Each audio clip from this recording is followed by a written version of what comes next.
good morning, good afternoon, and good evening, depending on where you are watching from the planet Earth. Welcome to Kenny Bar's World Outreach. Today is a beautiful day, a day that the Lord has set. My name is Kenny Bazwaye. Today, we are going to be discussing a very unique topic that we titled Nigeria on a Crossroad. Is Nigeria on a crossroad? Do you think Nigeria is on a crossroad? Today, joining us from Toronto, Canada, a security expert, a man that has done so much in the community and that live with a burning passion of our country, Nigeria, Mr. Teddy Igbonovia. Hello, sir. Please, can you introduce yourself? I'm not sure if I missed the name, if I said it correctly. Please forgive me. Please, can you officially introduce yourself to our people, sir? My name is Teddy Sen Osaibovo Iyomana, not Igbinovia as stated. I totally miss it, and I take that back. So tell us where you are talking from, and a little bit about yourself. I'm right here in Toronto, well grounded in the security management. And yeah, that's about it for Thank you me. very much, sir. That's very short and unique. Joining us from Nigeria, a barrister and solicitor, a man that is practicing right there in Nigeria, given the colossal error, colossal damage I made with my brother Teddy, I would not attempt to even do this one. Barrister, please, can you uniquely introduce yourself to our viewers and listeners worldwide? Okay, viewers and listeners worldwide, my name is Arinze Odiari. I'm a lawyer, legal practitioner, and the Executive Secretary of Legal Assistance and Citizens' Rights Initiative. I am on here from Lagos, Nigeria, the city we call Eko for sure. Go for sure. Thank you very much. Thank you. It's so nice to have everybody here. Thank you very much. Let me take on Mr. Teddy first of all. Mr. Teddy, do you think Nigeria is on a crossroad?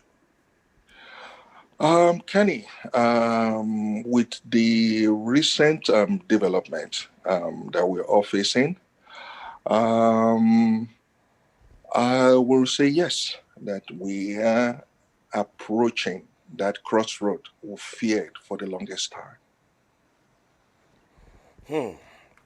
I see the barrister nodding his head, smiling.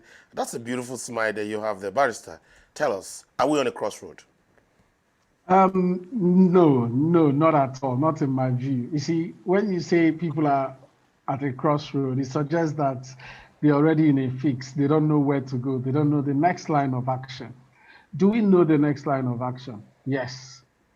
Are we trying to implement the next line of action? That actually is the question we all need to ask. Because at any time you go on symposiums and interviews and discussions, you see people raising very germane points, very interesting points. They keep on bringing solutions on how best we need to do things, which way we need to go, the processes and all that. But then when it comes to implementation, that is where we get stuck. So for me, suggesting that we are at a crossroads, no, I just think that there's deception somewhere. There's no will for some people to take up the gauntlet, to take up the plan, to see it through. That is what we're missing.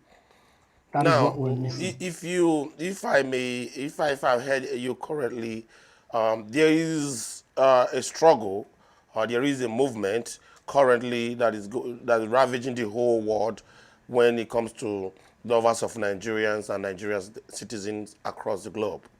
There is a name that we all unanimously, subconsciously adopted, which is NSAS now. And there are underlying requests that comes. The first was a 5 point, and then it was kind of broadening and expanded. What's your take as a security expert when it comes to what happened at Lekki Gate? I want to take on my brother here, Mr. Teddy. We know our Lekki Gate, and there are videos to this effect where Mm-hmm. they were shooting, even though at some point the government has said that there was never shooting, no, nothing has happened at some degree, and I believe they also kind of back down in their in their own what they said. Mr. Teddy, as a Yes, security Ken. expert, somebody that has been in the security system, what will you say to what happened at Lekki? Okay, Kenny, thank you very much for that question. First and foremost, in the security parlance, there are rules of engagement when it comes to crisis prevention and intervention. When these peaceful protesters started the End SARS rally, the crisis prevention intervention, from the Inspector General of Nigerian Police, he did not, I repeat again, use any of those models to quell, to, downplay what was, going on. Our normal Nigerian lackadaisical attitude, they were ignored. You have a crisis as the number one, man in charge of the police force. There are tools provided for all security personnel out there to follow. The system did not follow that tools. How could you resort to a resolution? You scrapping at SARS and coming up with SWAT under 48 hours. Come on, let's be, I honestly, in my own opinion, in the security world, I don't think anybody would do that. Now, I want to weigh on a legal practitioner, a barrister. We're going to come on your area very, very, very, very, very big soon because there are a lot of violations that the international community or some people will assume. And because we cannot see things from a legal perspective, you will have a broader opinion about it and an accurate at least looking at it from the eyes of the law, you will be able to win. But let's talk on the periphery, the shooting at Right. Lekki toll gate. What's your reaction? My first reaction is absolutely unnecessary. However, let me first say that my heart goes out to everyone who has died in the process, in the whole crisis, whether at Lekki, whether they got killed by protesters or by hoodlums at police stations, whether they got killed anywhere where they were fleeing, maybe they jumped canal and died, anyone at all who has died in the past 2 weeks, irrespective of the cause of death. It is all factored in. Something led to another and another led to another and all of that. So like you allowed me to go on a layman's journey. First and foremost, as a layman, I don't think it is proper to shoot someone who is unarmed. Regardless of whether the shots were fired in the air to disperse them, it probably wasn't necessary at that point. I would have said maybe first tear gas, have a discussion first, then you go tear gas, then you go, like my security experts there, Teddy said, there's the rule of engagement. I think there's the first warning, there's a second warning. That is where people are even being unruly. If people are not being unruly, I think you go subtle on them. But when they are being unruly, you even take the first warning, second warning. I think the arms can only come when you think your own life is in danger. Exactly. When Yep. you think you're getting arms. Like I said, I'm not an expert in this Mm-hmm. arms thing, but I just think that you don't just go shooting if you don't feel a sense of threat. That is in it for me. However, um, on the, permit me, I will never talk without mentioning law here. So permit me to bring this in. be that as it may, we need clear evidence of what actually happened. So we will let the panel go on. We'll let them sit. Um, we've seen allegations, counter allegations, claims, counter claims all over social media. Reputable organizations are saying some things they said initially they didn't say again. Some stations are saying we didn't say that. Some people are saying, oh, I am not dead. So I don't want to preempt any findings. I want us to sit, I want the committee, the panel to sit back, do a job. But When but they are but but done, but let's yes, go back to. Let me quickly retract. I'm not sure, Mr. Teddy. You want to weigh in? You wanted to say something? I wanted to hear. Barrister Odiari, yes, you're live, from Lagos, Nigeria, and yes, when you probably have a first-hand, info regarding what transpired at the Lekki toll gate. Okay, yes, these I'm directly to you. A curfew, a right, curfew. The Lagos state government, wrote that a curfew. And yes, to my understanding, it was meant to start by 4 o'clock, and right, about 4 o'clock, and that curfew was extended to 9 p.m. to 9 p.m. Okay, Yes, and the army came in quarter to 7 or whatever, and they started the mayhem on innocent protesters. These are my questions here. In the security world, there are rules of engagement that I will continue to hammer on. In right, Lagos alone, we have 21 civil units that would have been, brought in to deal with that issue. First question, why the army? I'm not done yet. Why the army? We have the Nigerian police mobile force trained to deal with riot and or civil unrest. Why, there are, some level of, some, I don't know what word to use, like what is not clear here. In such a situation, in Abuja, where they were peaceful, they used the water canister, hot water canister. We also saw that on, live video, hot water canister. What about barricades? You mentioned tear gas. What about communication? Communication is key. You Now, have to. let me just win. Barrister, what do you say to this? The fact that I know you are not a military personnel, you are not also a security expert. You are going. We have enough juice for you to match on when we come to the legal aspect of it. Don't worry, we're not trying to sidetrack you. But looking at it for an ordinary citizen, just as you put it just yes. now, why are those steps, like Mr. Teddy was saying just now, not followed? Being that you're on ground, you're in Nigeria, and you probably know somebody that knows somebody that was there. Why was those rules and regulations did not follow? Um, it amazes me.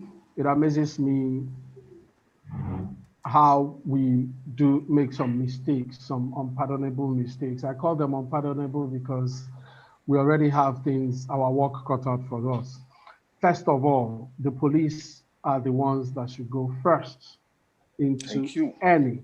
any kind of civil Arrest. or even criminal unrest, which is domestic. It has to be the police. Um, and from my understanding, in some of the things we've participated in the past, it is only the police that will call on sister agencies if some things are beyond them. I do not have any doubt in my mind that the military went to Lekki. No doubt in my mind. Um, who sent them, I do not know. Why they were sent there first, I do not know. I do not also have any doubt in my mind that the police came there at some point. Now, the question is, who should have been there first? Who asked the army to come? Was it beyond the policemen that they now ask for extra help? Like I said, I don't know who is listening. I don't know the people who are watching us. I don't want to preempt anybody. I might be presenting papers at this hearing, so I'm very careful not to beat the gun. But there are lots of questions unanswered. But the very first one I can tell anybody, and I will not, beat about the bush with it, is that the army had no business at that time being at Lekki. So whether they were shooting in the air, whether they were shooting in thin air or shooting at themselves or playing with the gun, Thank you. they had no business being there. That's just it. So yeah, I'm seeing the picture live now. They had no business being there really. It doesn't matter whether they were shooting in the air, whether they, like I said, shooting sideways, practicing with the gun, stray bullets hitting people, not really shooting at people, whether people didn't die. Mr. Teddy brought out some very crucial part of it that I feel that we should not sweep under the table. For example, the coffee being moved from 4 to 9, the timely in which the people arrive. Not only that, we understand that from majority part of it, the CC cameras were turned off or taken away. We also understand that the lights were switched off and so many things. That's as a lawyer now, let me bring you in. Is that not a sufficient evidence that someone, or group of people are behind that move? Let me break your heart, and that may not be sufficient evidence. How so? I'm sorry if I break your heart. First of all, the every company, by my understanding, I heard the owners of the toll gates that they are private companies. So every company has a right to deal with their property the way and manner they want to deal with their property. Okay, except compelled by courts to provide evidence which is in their possession. So if they turned off their lights, to be honest with you, that is their business. When it comes to whether they intentionally did it, that will be down to investigation and counter. Well, but what happened, Barrister? What happened to the rules or the laws that govern through aiding and abetting? Yes, I mean that's what I'm saying. You have to establish the fact. You have to establish that they actually did that intentionally. I've seen a couple of releases. I've seen them say no, that what was removed was not a CCTV camera, but number plate detectors. Somebody needs to disprove that. Somebody needs to disprove that. If nobody disproves that, then it goes to mean that is actually the plate number. So somebody needs to disprove that. I've seen another one that says no, that they didn't turn off the lights, that power grid where they get supply, blah, blah, blah, blah, blah. Somebody needs to disprove that. That's what I'm saying. Whatever they say, whatever they put up, it has to be disproved. If it is not disproved, if you don't bring a counter information to disprove that, then it stands. That is, unfortunately, that is what the law is. I don't want to miss the aspect of the curfew time and the extension. Should I blame communication on that? Yes, I think I'll blame communication. I'll blame the government on that. You see, I myself didn't even know it's been extended up until 4:30 p.m. Now, I expected that extension to have come way before the close of the 4 o'clock one. Perhaps it came before that. Maybe it came around 12. That has been extended to 9. But was that information disseminated enough? Maybe not, because I know I rushed home before 4 o'clock. I had to, because I appreciate the fact that government orders needs to be obeyed, particularly for everybody. Having said that, even some of the organizers of the protests, I know Files made a video to urge everybody to go home, that once the curfew is done, they will re-strategize and decide how to continue their peaceful protest. Files made a video to say that. So nobody is ruling out the fact that government orders or curfew has to be obeyed. Nobody is ruling that fact out. But the point here is, it was even extended to 9 p.m. Now the question becomes, was there a need for the military to be there at that time? I still insist there was no need for the military. So let me even place that we had police instead of the military at that time. Did they have to do anything before that time?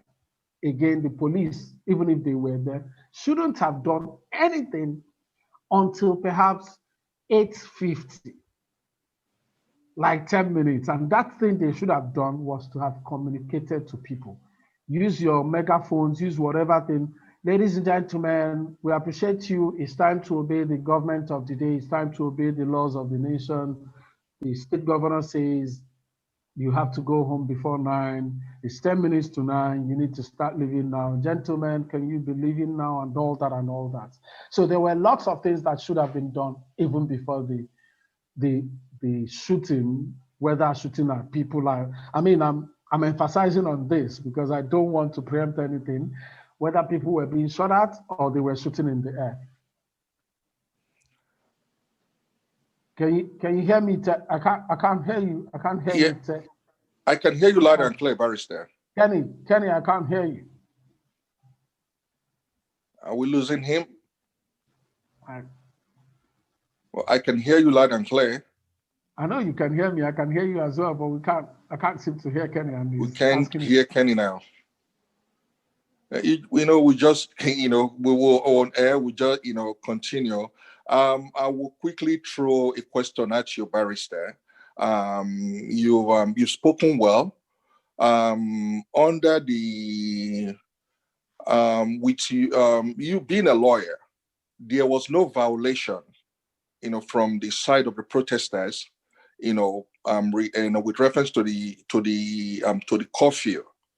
They had it from 4, postponed and all whatnot. Now, my question is, with the army, you blamed communication, which I second, reason the same line, with you.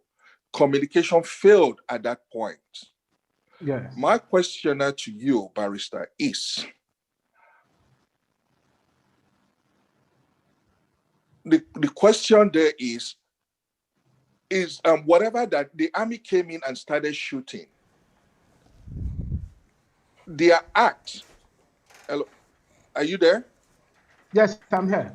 Okay. You can hear me. The question I was going to pose to you, like the peaceful protesters, they were still, within time. Within this, stipulated time. Yes. Now the army came and violated their constitutional rights.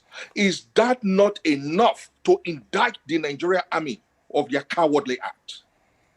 Of course. But before we even go there, let me weigh in. There is a video that the Army Chief of Staff and the entire, I would say, Army community, let me put it in my own layman terms, they made a speech yesterday, and we have some of the clip here. So let's go over the clip before we start grilling them, because I'm very positive that we have enough content, enough material there to actually put them on the grill and barbecue them. So in just terminology, not like barbecuing the military, you know what I'm saying? I know what you mean. So let's go to the video, and when we come back, we will elaborate. I want to piggyback on what our brother Teddy has said, because there's a lot of violation there, and we are gradually crawling into the legal implications of all these things as we disseminate this action, and we're debunking some of them, like you rightly said. Some media has come out and retract some of their statement and so on, and we should also respect that. However, we want to see that video and see what the Army General and their entire community said. Gentlemen of the press, or ladies and gentlemen, let me, on behalf of the Chief of Army Staff, Lieutenant General Tukuri Subrate, officers and soldiers of the Nigerian Army, welcome you to Nigerian Army Headquarters Conference Room, venue for this important press briefing. This is a press briefing on the Chief of Army Staff, Lieutenant General T.Y. Borate's meeting. There will be no room or disloyalty amongst all officers and soldiers of the Nigerian Army. He directed that they, PSOs, GOCs, and field commanders, must reiterate to all their subordinates that the Nigerian Army is determined to ensure democratic stability in Nigeria as the only panacea for development and progress. We will not allow any force, elements, or destabilizing agents in or outside our country to set our beloved country on fire. We remain resolute in doing everything possible to ensure that subversive elements, detractors, and other enemies of this great nation do not have their aims and objectives of destabilization. These same unscrupulous individuals,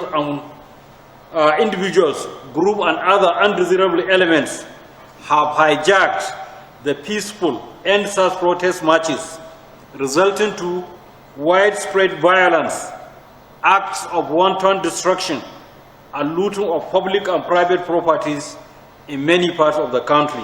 Right from the onset of end-SARS protests, the Nigerian Army has been aware of the grand design by the sponsors of the protest to draw it into the crisis.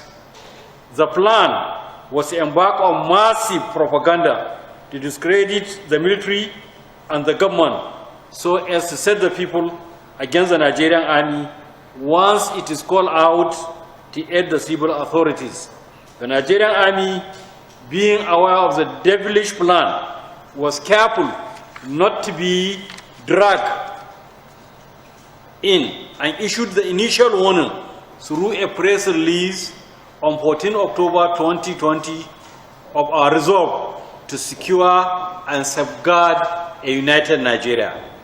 Now the detractors, alongside their local and international collaborators, have mischievously and deliberately misrepresented troops' effort to ensure compliance with the curfew imposed by legitimate civil authorities in Lagos and other states. These agitators are falsely accusing the Nigerian Army of being responsible for the activities of miscreants, despite glaring evidence to the contrary. Distinguished members of the press, the Chief of Army Staff during the meeting also said, despite all this, the Nigerian Army has continued to exercise restraint, applied all the principles of internal security operations, and fully abided by the internationally recognized rules of engagement as contained in our published standard operating procedures for internal security operations, which are derived from the international human rights laws and are in accordance with the international principles guiding the use of force. He used the opportunity to re-emphasize that none of the PSOs, GOCs, field commanders, and other officers and soldiers of the Nigerian Army should be afraid of the International Criminal Court for carrying out their legitimate duties as stated in the 1999 Constitution of the Federal Republic of Nigeria as amended, and other excellent laws, rules, and regulations of Nigeria.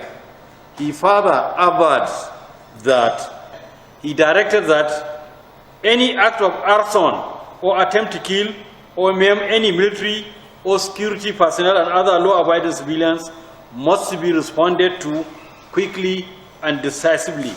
According to him, in dealing with any security threat, they must fully cooperate with personnel of the Nigerian Police Force and other security agencies and must ensure that everyone is in full compliance with imposed curfews and other excellent security instructions imposed. Wow. If you're just watching, you are live and we are discussing Nigeria on a crossroad. I have two people joining me. We have been on air from about 40 minutes now. I have my brother Teddy from Toronto, my other barrister from Nigeria. Before we critically analyze that video that was played, let me quickly pay some bill for 30 seconds. But I urge both of you to take a deep breath, take some water, because I have written down some points that I am going to flush out, and I would like you, because you are you are expert in many areas that we benefit our viewers. So take a deep breath, get some water, because I'm coming back heavily when we come back on this commercial break. I'll definitely see you on the other side. Do you know who you are? What is your name? Sometimes you wonder why and wonder how. Don't be alone. Just stay calm, cause even if you choose or not to. My child, recite the words of this ancient mythology. The wisdom I disperse in this verse, no apology. Memorized to keep you from evil theology. For you, the darker hue, you denied your equality. See, for generations we perpetrated psychology. Divide and conquer each other, really lynch policy. You cannot build each other up, how will you build economy?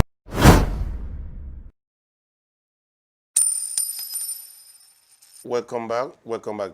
Once again, thank you all for joining today. It's beautiful. We are going to go into the nitty-gritty now, where we'll talk about what is really going on in details. We saw the reaction to what the military has said to what is happening in Nigeria. We all had the reaction. We saw it just now. Now, I don't want to overflog it because time is really of an essence here. But I want to take some key word from that speech. The first word that I want to take is destabilized. What's the reaction to that word? When I can take, anybody can pick this, but I would prefer the security expert to weigh on this. When you see the military is talking about destabilize, how do you react to that as an expert? Kenny, I was disturbed when I heard, Anyways, the submission from the military is laughable. A slap to our civil right and liberty, and completely disrespectful to us all as Nigerian. Destabilized what? When the military does not even understand their own rules of engagement. Who is destabilizing who here? Yeah, but I can argue, and Barrister, you can weigh in anytime.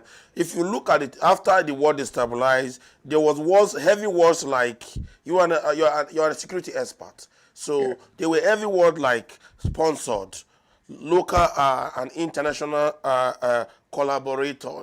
Those words ring a bell and mirror a picture. Barrister, you can weigh in. Let me play a bit of the army devil's advocate. Advocate. Let me just play a bit of the advocate. Okay. Maybe you speak up a little bit. Okay. I said let me play a bit of the advocate for the army here. Because they don't have a rep here, so someone has to do the job for them, at least to balance the discussion. First and foremost, if you were on ground when the protest started, it was first attributed to some kind of politician.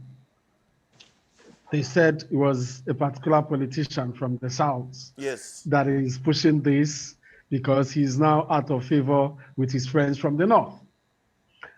Now, when it went on, they now said, no, it is the counter politicians that have released. When it went on into destruction and hoodlums taking over, they now said, no, it's the other side. The politicians from the other side are now weighing in because of certain things the other politicians at the other side have not been doing.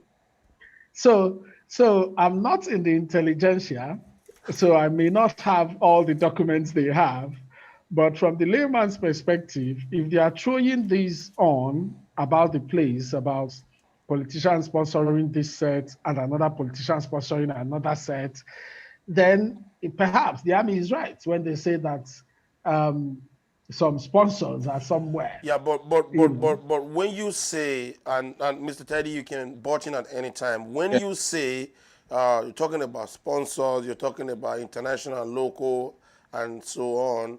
You spoke as a lawyer just now that you must have a clear evidence. And the Exactly. evidence we have at hand right now, as you can see in this video that is playing right now, shows that the military was shooting live bullets. This is a video evidence that is visible to the blind, in my opinion, and audible to the deaf, that this is an evidence. As a lawyer, as a security agent, how do you debunk this? Okay, Kenny, I'm throwing this directly to my friend and brother, Barrister Arinze.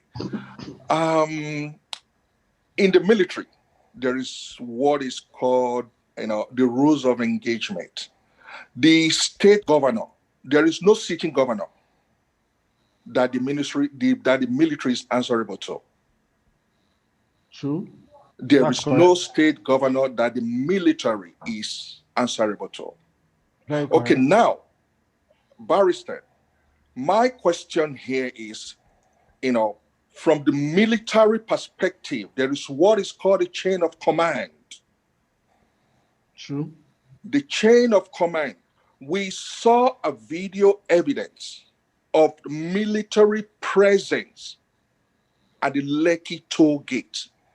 Whether they were shooting stone, shooting whatever, we saw military camouflage with guns, and we saw, bullet, whatever they want to tame it, pouring out.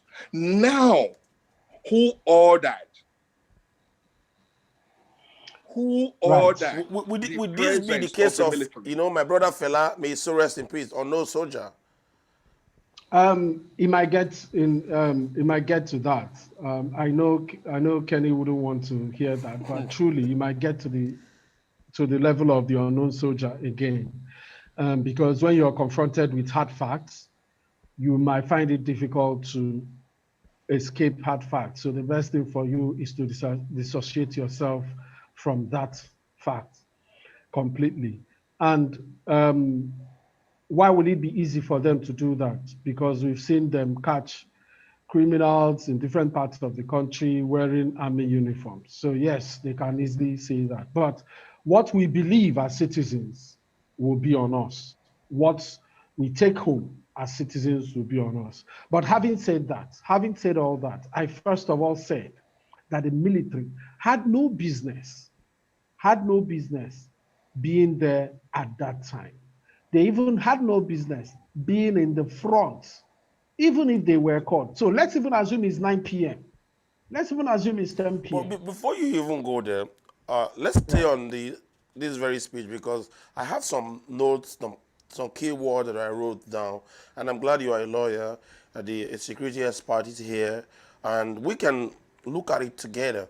When a military, the entire country, the military is saying that this is word, falsely accusing the army. As a lawyer, you know what that means. When you are Yes. falsely accused, as a security expert, before this go to this level, before let's agree that it was forceful, they are forcefully accused. They also mentioned in that video, if you listen very well, that they were aware that it's going to happen, and they sent out a memo and so on. So as a security expert, let me quickly say, what is the NIA doing? They're busy planning Operation Crocodile Smile. That is, short and simple.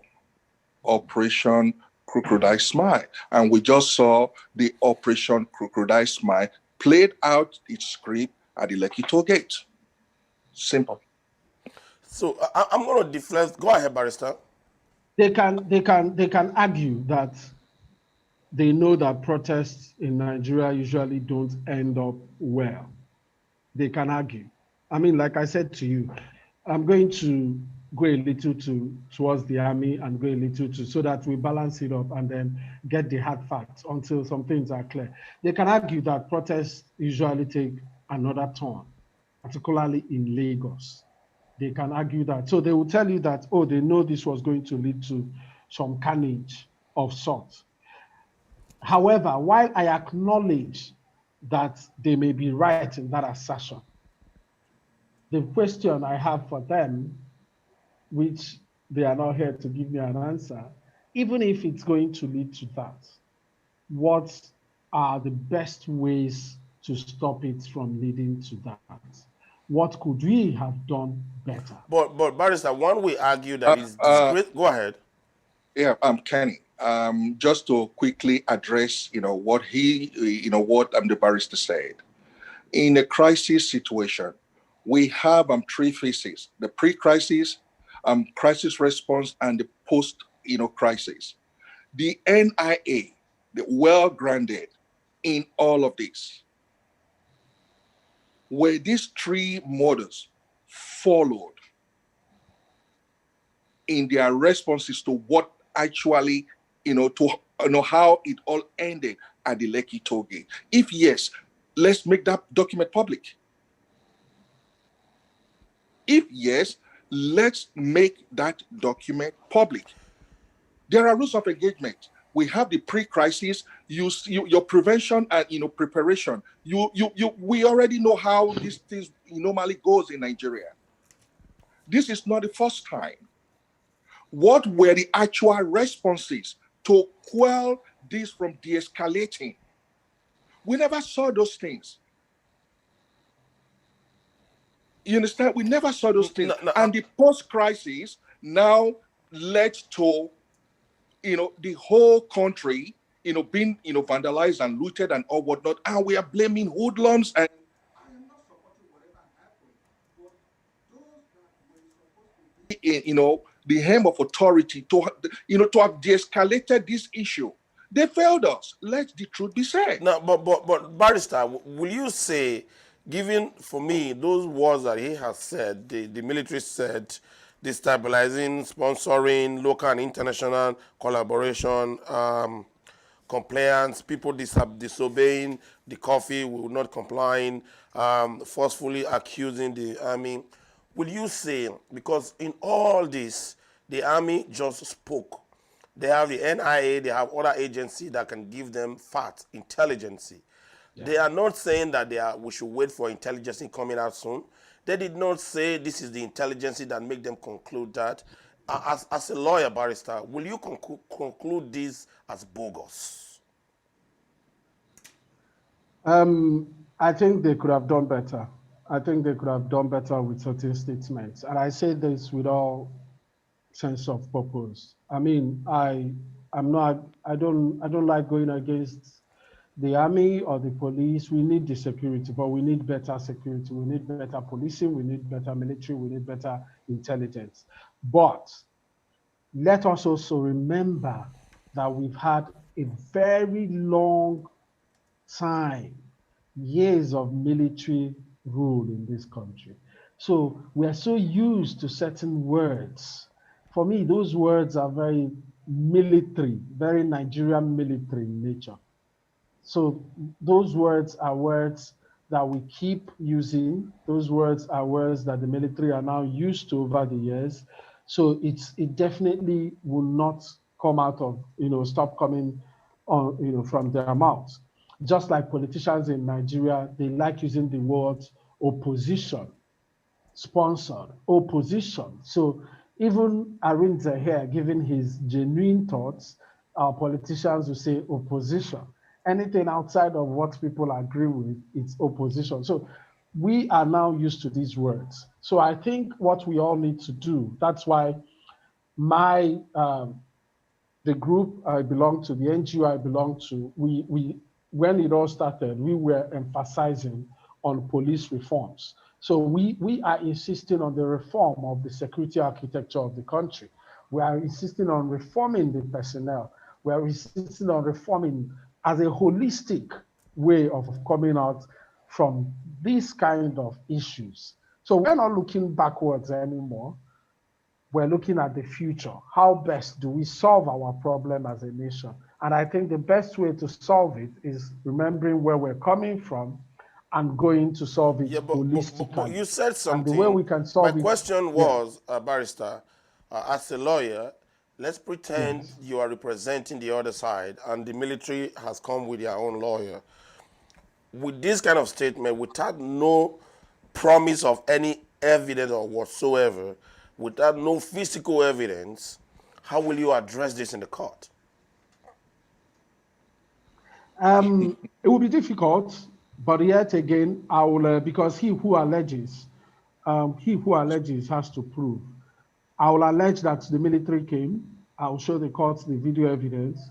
Unfortunately, there is no face that was captured. There is no army name that was captured. Again, unfortunately, nobody captured the military truck or whatever vehicle that conveyed them. Usually, their trucks have numbers or some insignia somewhere and all of that. Yes, I know if I were representing the populace or the people on the other side, um, I'll need some extra information. However, there's a moral duty here on the police, on the army. There's a moral duty to admit, oh, we got it wrong. Oh, I mean, to the extent to which you can say we got it wrong being there in the first place, we But got it wrong, okay, I'm using going to so digress a much little bit force. because I see where you're coming from, and at some point we have to agree to disagree. You are not hired by the Nigeria country. You are not hired by the military, so you speak on your own capacity, and we do appreciate that. But I'm going to now zero down on the security expert here. As a security expert, is it sufficient for you to say what they have just said yesterday to the entire world, of course, to Nigerians at home and in diaspora, with no evidence, no promises of evidence or whatsoever? Kenny, that's also unsubstantiated and is laughable. It is not by any means, sufficient. According to my barrister friend, that is, a word that we've been used to, for the longest time. That is a script from the Nigerian army and which they are acting out. If they cannot come out and claim responsibility openly, let's say it was a mistake, how do you want us Nigerians, both home and abroad in the diaspora, to believe what they attacking most of the video clips and all whatnot as fake news and all substantiated, and you listening to them, how would you classify what they just said? Some people sponsor, some people did this, some people did that. It's the same fake news they preaching against, that they propagating. Yeah, that's my point. My point here is, as a lawyer, for you to be able to discredit any evidence or any alleged, you have to now counter it with another evidence.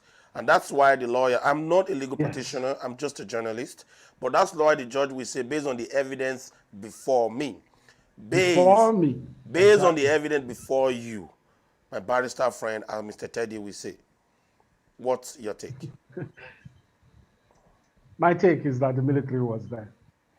You see, My take is that the it takes military. a lot to get the barrister to go to the point. Ladies and gentlemen, we're going to go on a commercial break. And when we come back, we're going to be going through some parts that a lot of Nigerians would not like to talk about. We're going to be talking about the human rights organization that was formed, that was there was never, ever anything about it, but yet they were funded. We're also going to talk about some other things that are crucial. The police trust fund. Where did the money go? Who took the money? How come the police today, the Nigeria police today, still have to sew their uniform and buy their shoe? Thank you for watching. We'll definitely see you on the other side. Do not go nowhere, because we are drilling to the marrow of the bone. Do you know who you are? What is your name? Sometimes you wonder why and wonder how. Don't be alone. Just stay calm, cause even if you choose or not to. My child, recite the words of this ancient mythology. The wisdom I disperse in this verse, no apology. Memorize to keep you from evil theology. For you, the darker hue, you're denied your equality. See, for generations we perpetrated psychology. Divide and conquer each other, really lynch policy. You cannot build each other up, how will you build economy?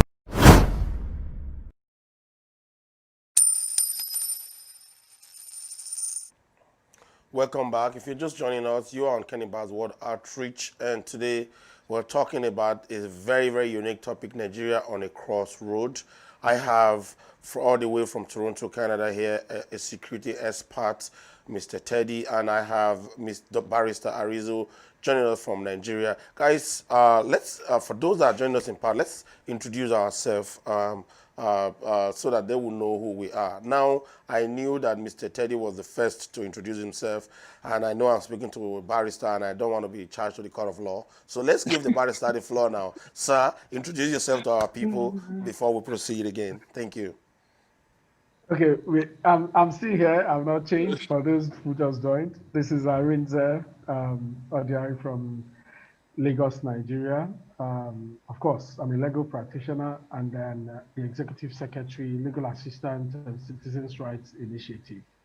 Thank you very much. My humble friend, please, may you take the floor. Teddy Sinosagwavoyamane, owner CEO of KMS Consultancy Services, a security management firm here in the city of Toronto, Canada. Thank you very much. Thank you. Before we went on commercial break, we promised our PR viewers all over the world what we're going to be talking about. Now, I'm going to start with the lawyer here. The Human Rights Commission that has been existent was never inaugurated until just 2 minutes ago. As a lawyer, looking at it from the lenses of legal perspectives, why? What do you think? How does the law perceive this? And what are the circumstances? Why was it not inaugurated? Thank you very much. I think it's just people not, like I said, from our initial discussion, I said, we are not short of what we need to do. We just have a problem implementing what we need to do. So we created the National Human Rights Commission. So we know it is important. So nobody is confused about the importance. We all know it's important. But now the will to implement it, that is why they were not inaugurated.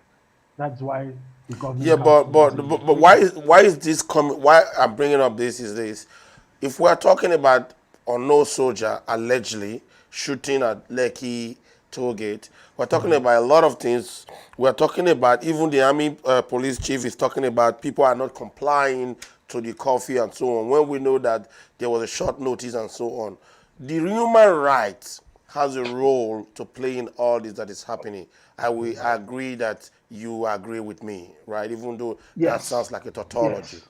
But again, however, where are they? I'm going to go to Mr. Teddy. What is happening in the country? What happened to the funds? Where are the human rights? Why was it not inaugurated? Mr. Kenny, thank you very much. It's so sad that we have to address this. Human right is a constitutional matter.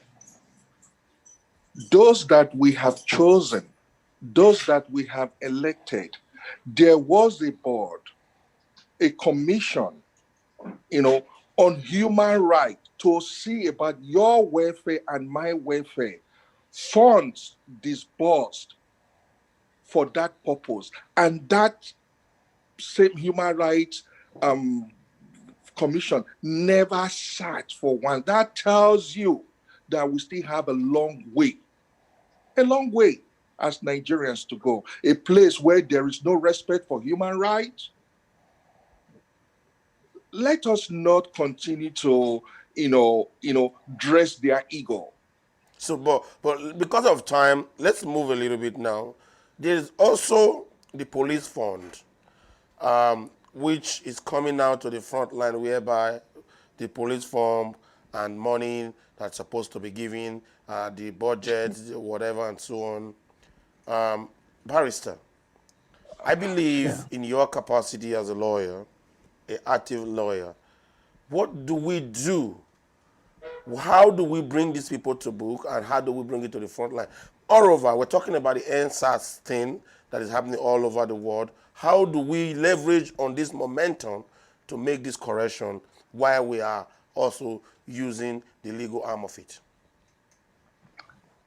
Thank you very much. I think the problem at this point is, do Nigerians truly still trust the system? Now we have a police trust fund where you expect people, where you expect the police to be equipped from, where you expect you expect the police to get all they need, because in this trust fund, companies' monies are invested, a part profit of companies' money are invested in this trust fund. The question is, who controls the trust fund? A situation where you have the same government, perhaps former Inspector General of Police, Inspectors General of Police, former people who have been in that system, who have not been fair to the system, who have not given their best to the system, a situation where they are still in charge of the system, it leaves room for things not happening. So I think we have to just change it from being one of the political appointments or political projects we have to a more people-oriented project. So such agencies, such funds should not be looked after by people because they have an APC card, party card, or a PDP party card, or an ABGA party card, or Young Democratic People's Party card. No, it has to be looked after by technocrats who appreciate the system, who knows what we need to get through the system, and who will deliver on what you want that project to deliver on. That is really my take. Once we continue on the line, and I'm being honest with you, it has nothing to do with this present government. This is what we've seen over the years. Once we continue on the line of having specific and particular agencies played with on a political party line or on a support baseline, then we're going to go back to square No, one. no. We'll have the We same thing got a lot happening of over and over messages. again. Mr. Teddy, go ahead before we go through some messages. Thank you, Kenny. The issue of the police trust fund. We will use my famous word again. It's laughable, but very, very, serious. Okay. The police trust fund. As my barrister friend and brother, earlier said, that money is contributed from various, companies in Nigeria, and goes into that account, for the welfare of, policing in our country. And he also mentioned that that the problem with the trust fund, he cannot blame this present administration. I totally agree with you. Okay, my take on the trust fund is, who are those directly in charge and responsible for this trust fund? Guess retired Inspector General of Police. If we say, as at today, as at now, let us run a forensic audit. I repeat, a forensic audit on that trust fund account. I guarantee you, and I'll tell you for free, a lot of people will end up behind bars. The problem of, these are some of the things we're shouting about the reform in the police. The reform is not about the rank and file you and I see on the streets. No, the reform should start from the very top. They are the one creating problems for their rank and file. If whatever that goes into the police trust fund is properly used for its right cause, we won't be having the issues that we're having today. An independent body should look into the police trust fund, make that inquiry public. I'll tell you again for free. Most of our past inspector generals of police will have questions. They will have to explain. That fund comes in and it is shared, the normal Nigeria attitude. The reform should start from the very top. If we see the reform from the retired IGs, I will tell you for free, the rank and file Now will be you're okay. talking about reform, and I want to put it to the barrister. This is one of our viewers just commented.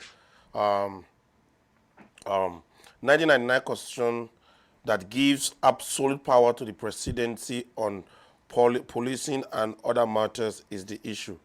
If yes, what is what's your recommendation?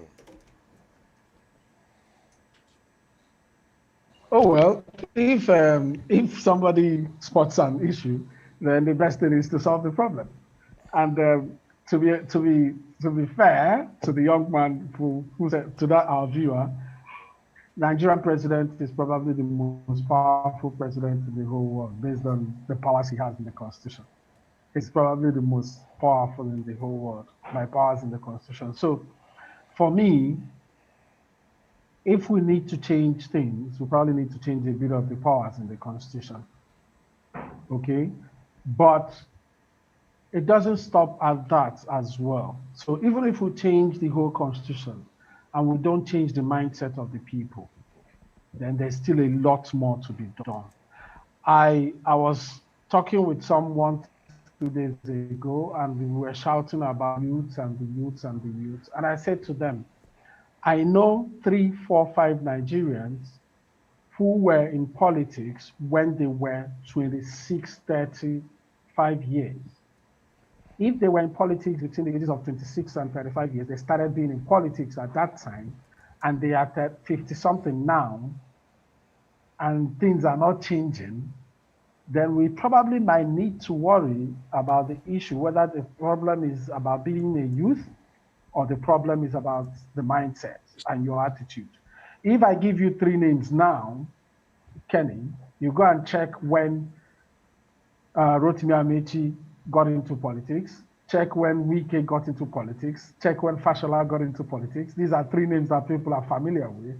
You'll find out they all got into politics before the age of 35 years. So if that is not a young person getting into politics that But one can argue, what can a few do among the multitude? One can argue that they may be outnumbered, and one can also say that there's a structure that you have to. You can't fight it. It's just if you can't beat them, you join them. So there are a lot of excuses around that. Oh, there are excuses. There are excuses, and a popular person once said that excuses are like shoes. You can always find the one that fits. You know, I don't believe in excuses. I can tell you governors that have done well in Nigeria, even in the thick of problems. There is a Zulu in Borno State who is doing well. We once had Peter Obi in Anambra State who did well. There are a whole lot of others. They didn't wait for that excuse of every other governor is doing bad. There are some people who you call colossal failures. So as far as I'm concerned, have a niche for yourself, do something, change the community where you are in. It doesn't matter whether the whole in a country where are not going in a country where we can clearly say that the federal government, which is the center, in many cases 2018, 2019, and even sometime this year, have defied a special arm of the government, which is the judiciary, with the case of some individual that was arrested, that was allowed to be not to be out, and all this back and forth, back and forth. As a lawyer, a man that was called to bar, what's your take on this? When you have the people that are supposed to uphold the law, and now in turn breaking it. I'm not even asking you to accuse anybody, but you are called to the bar, and we know situations whereby people the court have said, you know what, this is what we have come to, and we see some people or some power that be defying the order of the court. It's It's two ways. First of all, of course, as a lawyer, we're all told in law school that we are ministers in the temple of justice. What that means is that you're expected to stand for justice at any point in time. Um, yes, the judiciary has not been what people expect. There's a lot of underhand things that go on in the judiciary. I must admit, we look at ourselves first. We we have raised our hands up as being part of the problem. Yes, we have some bad eggs. We will admit that. However, however, when it comes to implementation or executing the laws or the decisions of the courts, it is not the judiciary that will do this. It is the executive that executes the judgments of the judiciary. Unfortunately, we do not have the police to arrest the executive. We do not have the army to shoot at the executive.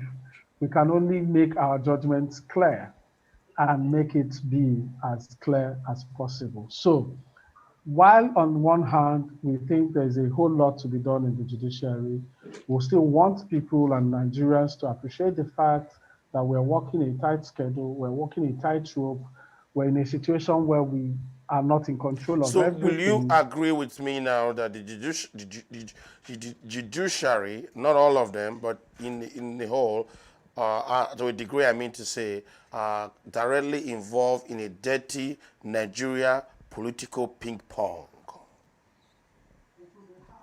It would be harsh to lay the blame squarely and entirely on the table of the judiciary. And I'll explain to you what I mean. Remember, when you're sitting in judgment, remember the symbol of that woman whose eyes were it's closed and tied, and a cloth used to tie her eyes. What that means is that no matter what I've heard outside or whatever what I've seen outside, you have to bring your evidence to me. Your evidence has to outweigh the other person's evidence. That is what the scale is there for. So for morality, some of you will see some decisions and say, oh, they've been bribed, they've done this. Yes, that is what you think. They may not have been bribed, but the point is that the evidence before them does not completely. But barrister, I beg to differ here. When you see a court fighting another court, a judge fighting another judge, by the time you go to high court, superior court, everybody is fighting each other. Mr. Teddy, I see you nodding your head. Sorry, before Teddy comes in, I know what you mean by fights. You're talking about decisions, rulings in different courts. That is what we call fights. Now, I need to clear this because a lot of people have this misconception. So you have a high court in Port Harcourt, for example, give a judgment. A federal high court in Abuja gives another judgment. It is what it is. The book says the courts can deal with matters before it. It didn't say the courts should transfer matters before it. However, when these courts deal with matters before it, you have an opportunity to take it to a higher court to make a final pronouncement. That is why when anything gets to the Supreme Court in Nigeria, I always wait to see what their decision is. And whenever they take a decision, hold on. Before Teddy goes in, do you think, Barrister Rizzo, that the Supreme Court is flooded? Do you think things are not processed in the lower court in a timely manner, in a rightful manner, to eliminate the workload of the Supreme Court? The Supreme Court, if I'm correct, I'm a journalist, I'm not a lawyer, is the law. Whatever they say becomes the law. Am I correct? Why are we now overflowing that system, and then turning the whole things around, and it becomes a domino effect? This is why some of us have asked for, some sort of localization of the justice system. So let's say the old Midwestern states having one Supreme Court of their own, the Southeast or somewhere, 5 states in Anambra in the Southeast having their own Supreme Court, because I don't know why a chieftaincy tussle in one kingdom in Urobo will go all the way to the Supreme Court for years and years and years. Do you know what I mean? I don't know why a piece of land struggle in somewhere in Kaura Namuda will go all the way to the Supreme Court. This struggle should be able to end Mi- somewhere Mr. Teddy, midway. I'm not trying to rope you in. As a security expert, do you think the legal arm of Nigeria is part of the problem? Yeah, honestly, I'm not a lawyer. From what I have seen, read so far, Mr. Rizzi, I'm not trying to bust your bubble. We're just trying to. from the You want to make from sure you nail me before I no leave. You want no to blame no no no the judiciary from before we leave. from what the information available before me, the legal system in our great country is grossly compromised. Grossly compromised. The question I should be asking my brother and friend, Barrister Arinze, is how do we, regain that trust, credibility, and accountability with our legal structure? How do we regain their First of all, trust? appoint people. First of all, set the system to work properly. We talked about police reforms. There should also be reforming of the judiciary. So this issue where you have someone moving up from one court to another court to another court, who says we can't get a legal practitioner who has been practicing on his own to the Supreme Court straight up? That is what people do all over the world. They pick up people. I mean, you mustn't be in a lower court before you go to the other next court. So that is one. Secondly, why are we not making the judges and the decision makers, the magistrates, all of them, why are we not making them comfortable? Why would they have to struggle the same queue with me to get some basic things of life? I'm not saying they are not normal people, but hey, we don't have to entice them with anything. They need to be as comfortable as they can be because they take decisions that are worth millions of naira. They take decisions that are worth the life of people.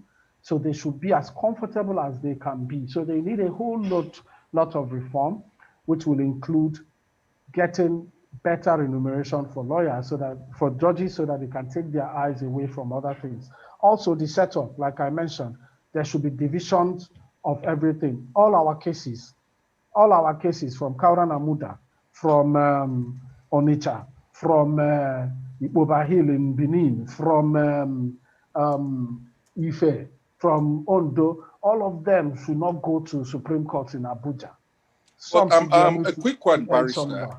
Yeah, a quick one, Barrister. How do you put all of this together if the Nigeria Bar Association is a house divided among itself? Well, when houses are usually not divided among themselves. I mean, everybody will not sing the same tune. If I take a leaf from what's going on in America,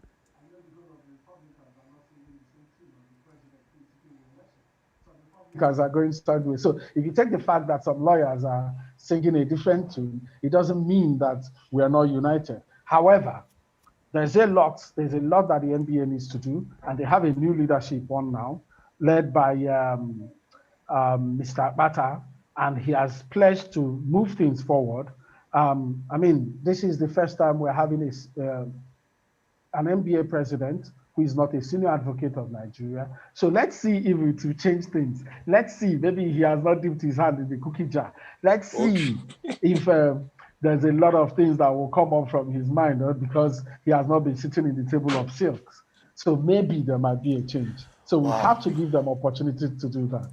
Thank you very much, guys.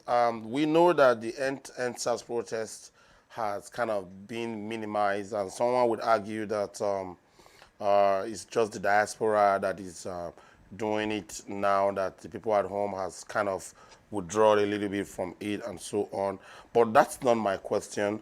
Mr. Teddy, first of all, I want to thank you because I met you also on one of the protests here in Toronto, which was really big, as you can see on the screen now. People were kneeling down. That's the renowned Aton Osao Baseki, and a lot of people were there to the national item representing Nigeria and fighting for the same cause.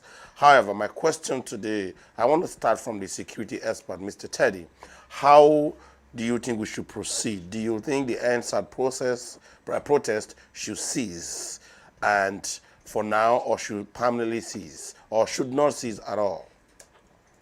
First and foremost, Kenny, the NSAS process, there are different, ways, different forms, of carrying out your process, your protest.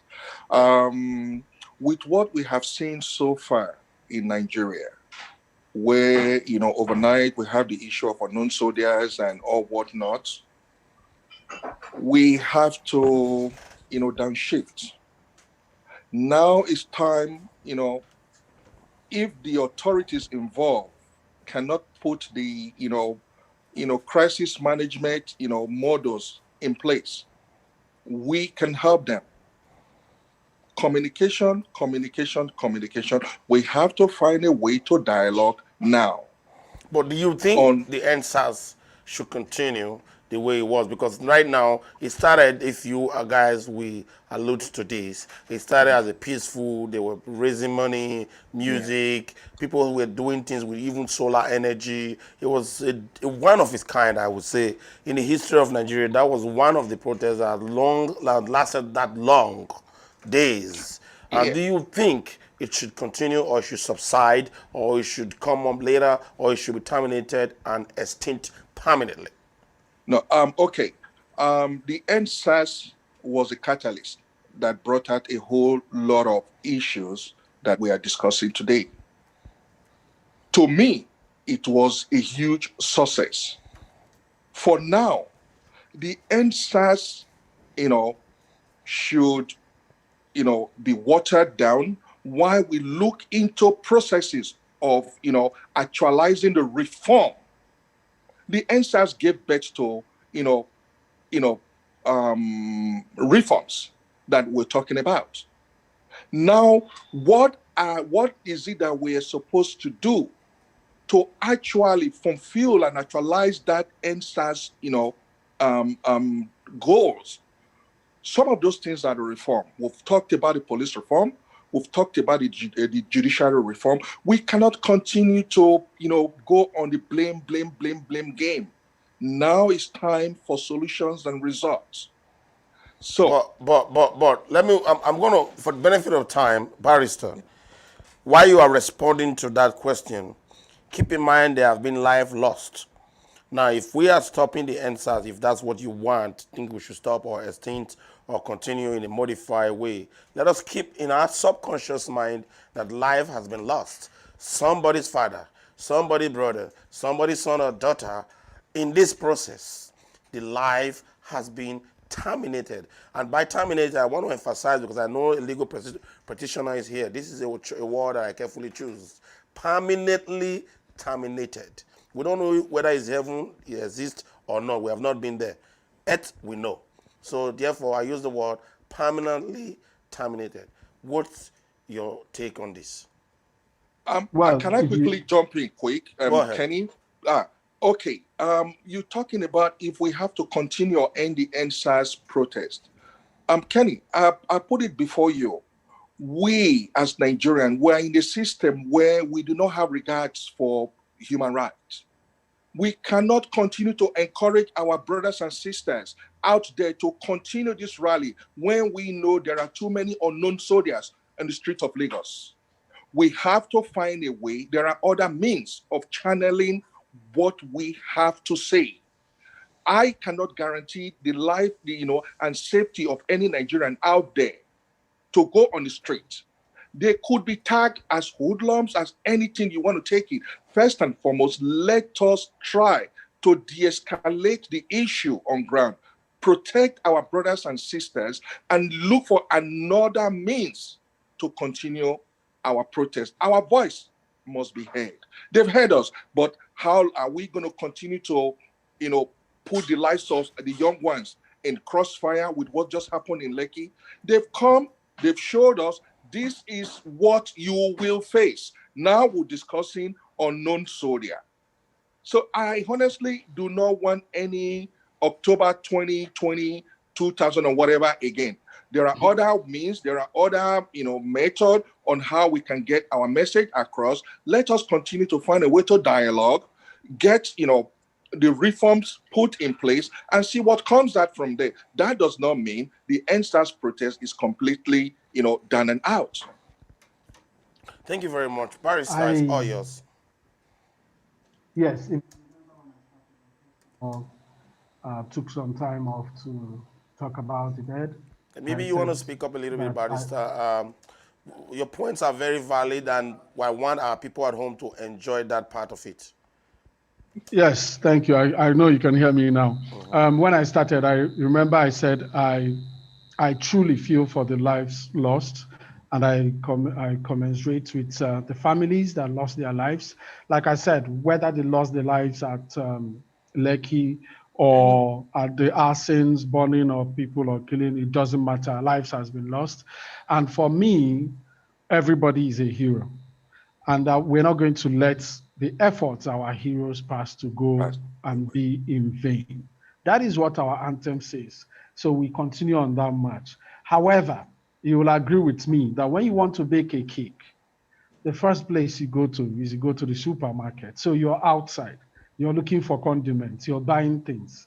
The next place you go in is in the kitchen where it's hot, where you take your time, you wear your gloves, you get into the burner, you do everything you need to do, the oven. Then after that, nobody knows what has been done in the kitchen. You present it. The cake is looking all beautiful. You put it down. Sometimes you bring extra sugar, the decorator, the icing, everything. You put icing on it. And then you bring it out, and everybody says, wow, what a beautiful cake. So there's a process. So the first part has been done. The first part has been done. We've bought all we need to buy. We've gotten all our ingredients. So the next thing is to sit down and panel beat all the ends. We need to put things together. So we need to talk. We need to look at, the technocrats need to look at what needs to be done. They need to present papers on the table. That is why an organization like ours, the Legal Assistant and the Citizens' Rights Initiative, we are pushing for this reform. So we are putting a paper.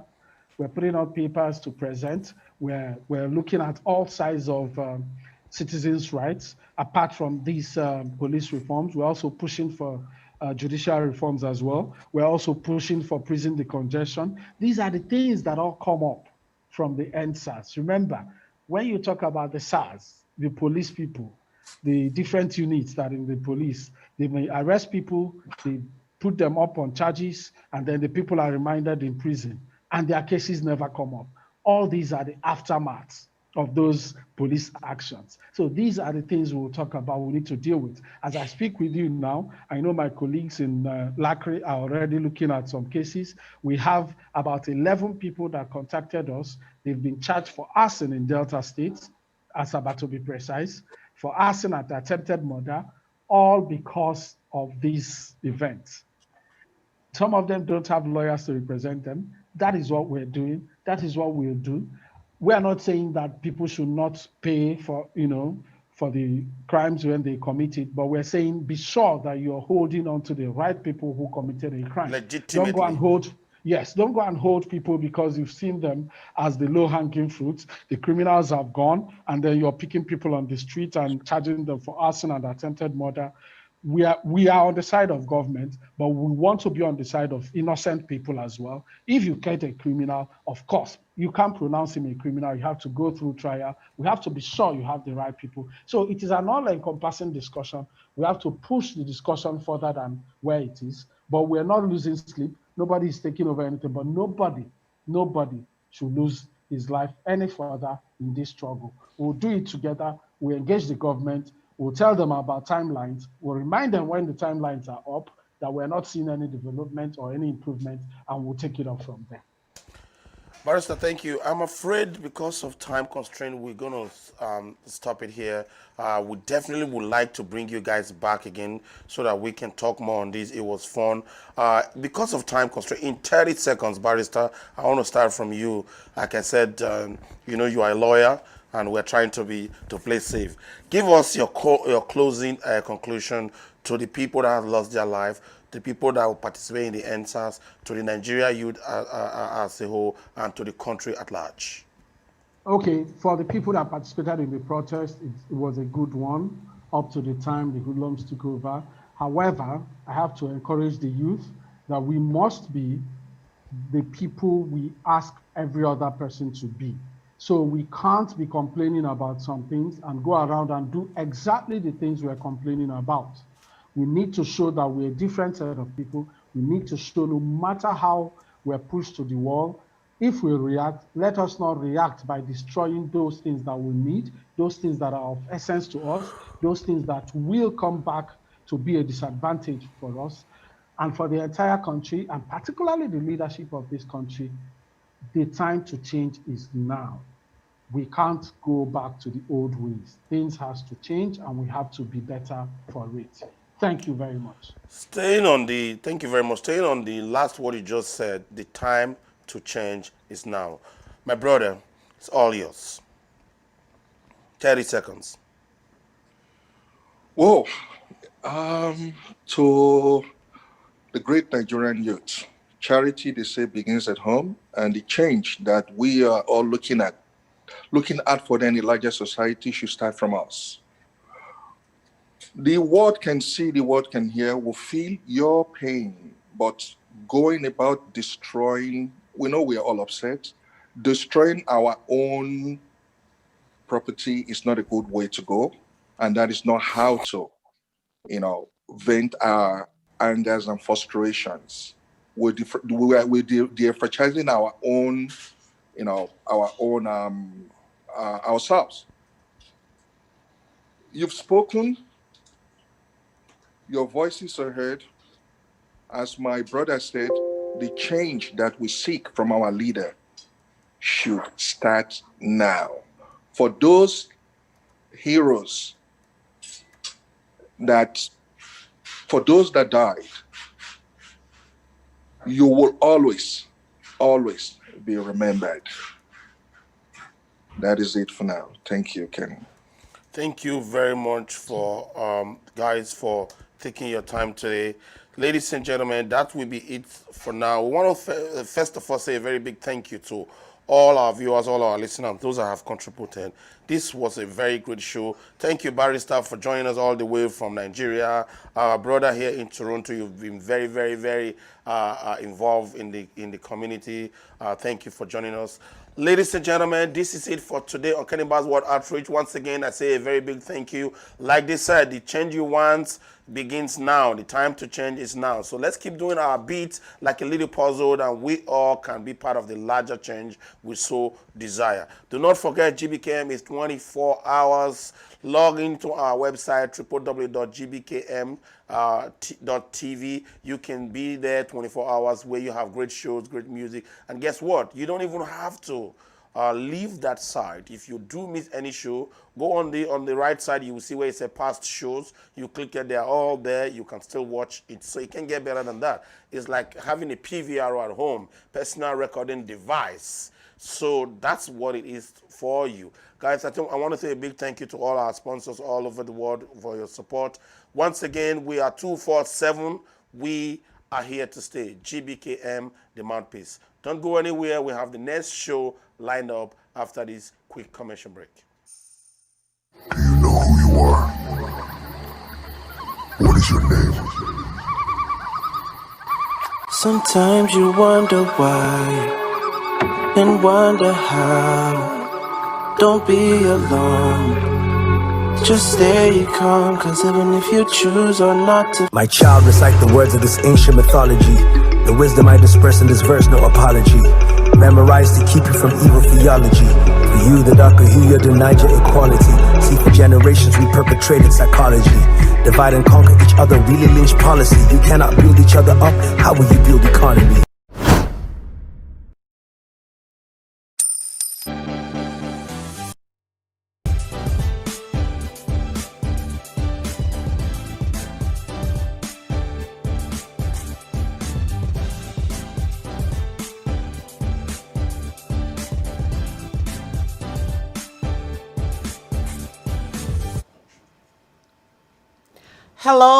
Hello, and good morning, good afternoon, good evening, depending on where you're listening from in the world.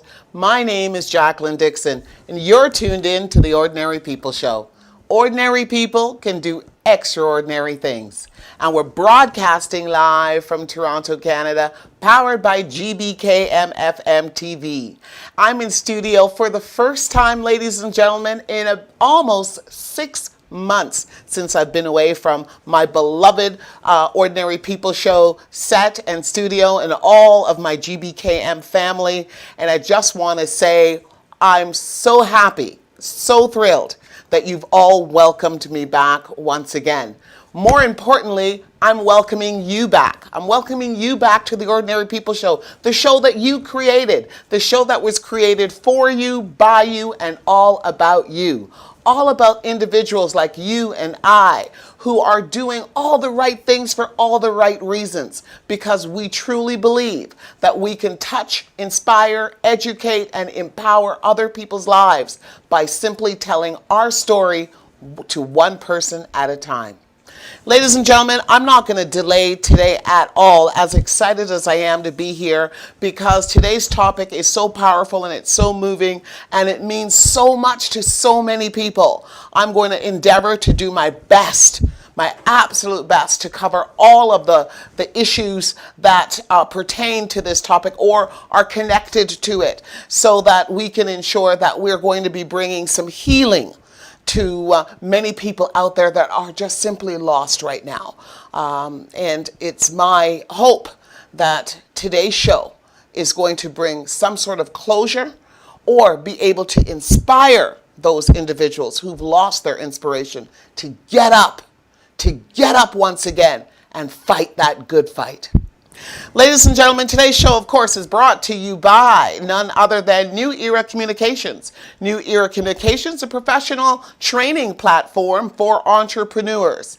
New Era also is the producer of the annual MTM, Meet the Motivators Professional Speakers Symposium, which celebrates women in leadership.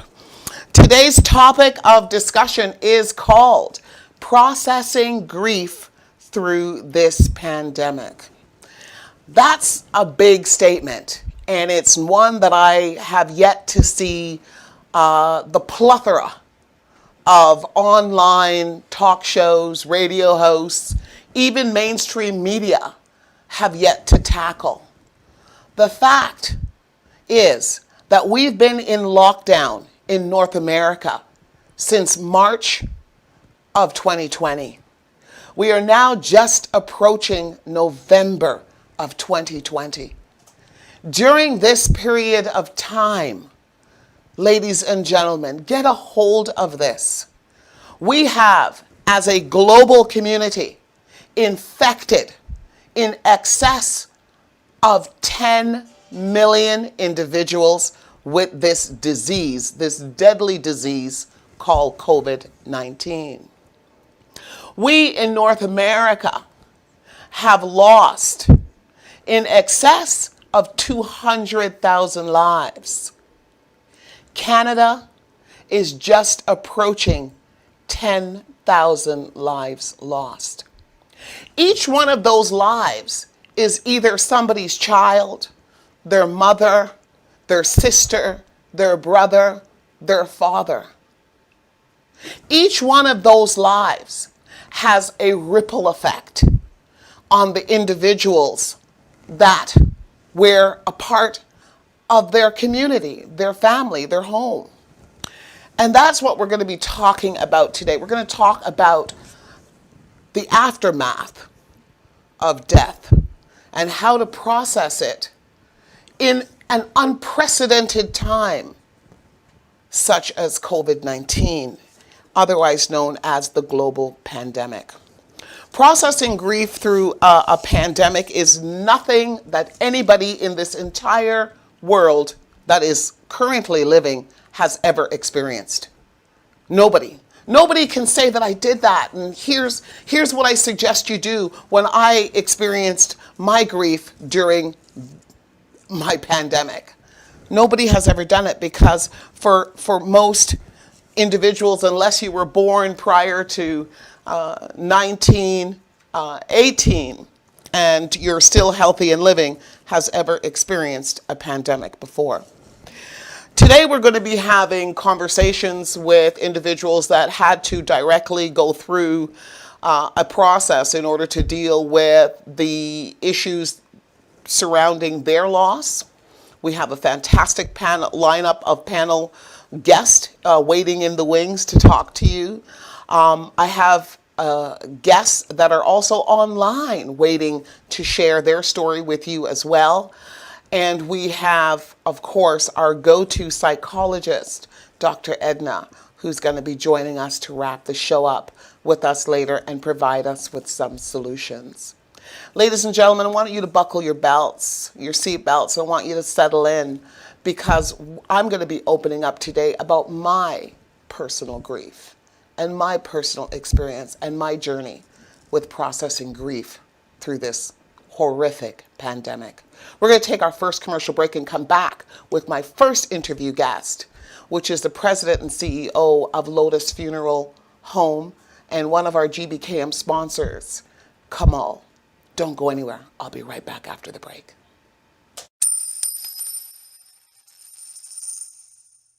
Do you know who you are?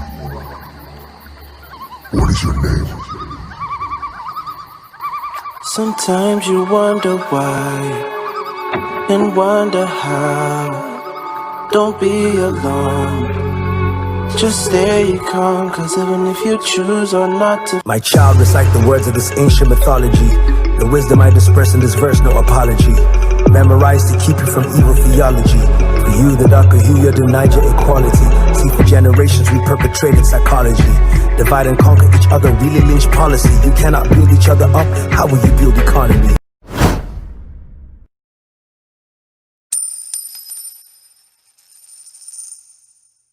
Do you know who you are? Hello and welcome back, ladies and gentlemen. Welcome back to the Ordinary People Show. And I'm your host, Jacqueline Dixon. So excited to be back in studio with you today. Big virtual hugs to all of my listeners, my viewers, local and worldwide. Ladies and gentlemen, on the line with me right now is the president and CEO of Lotus Funeral Home. He goes by the name of Kamal. I consider him not just a great member of the community, but also a friend. He's a friend to GBKM, and he is a previous sponsor of GBKM, and he's here to help us understand the new processes and that are in place when conducting funerals here in North America. Kamal, welcome to the Ordinary People Show. How are you today? I'm well, thank you. How are you, Jacqueline? I'm doing well. I'm managing. I'm managing. By the grace of God, I'm here. So, Kamal, we're going to jump right into this because we've got a lot of people that are grieving silently, and some people don't have the encouragement or the will to even discuss these matters of importance. Kamal, on May 31st of this year, I lost the biggest icon in my life. The biggest, most inspirational, most powerful, most influential person in my entire life. And that was my dad. How I lost this gentleman, I could not have thought up or dreamt up that scenario if you had paid me $1 billion.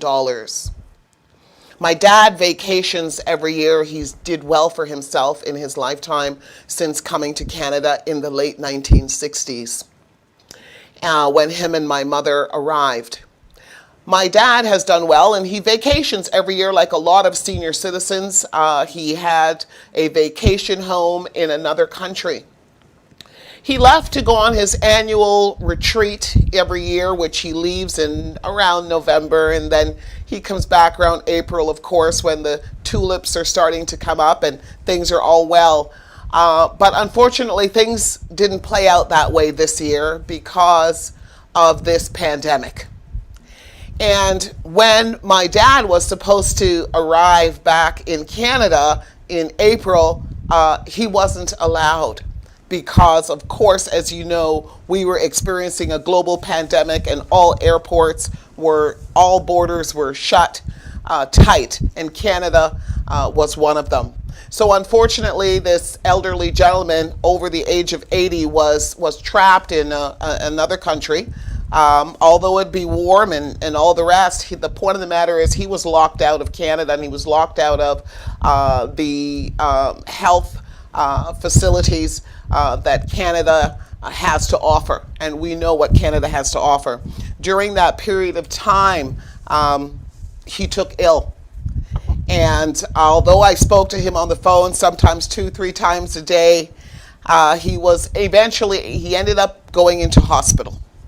And that was my biggest fear, that he should end up in the hospital. For those of us who don't appreciate our medical system here in Canada, let me tell you something. You thank God for it. You thank God for it. You thank God for the medical professionals that we have, the medical institutions that we have, and how we manage them. Yes, it could always be better, but I can tell you for a fact, it can be a whole lot worse. When my dad entered into hospital in the islands, and the island is Jamaica, because that's where he's from, that's where he's born, he's a proud Jamaican. And he went into hospital and he had to undergo surgery. And of course, that's always your biggest fear, because as a Canadian, you don't want to be trapped in any third world country, regardless if it's your place of birth or not, and have to go through surgery because of your fear of what can or cannot happen on a medical level. And of course, what happened was the worst.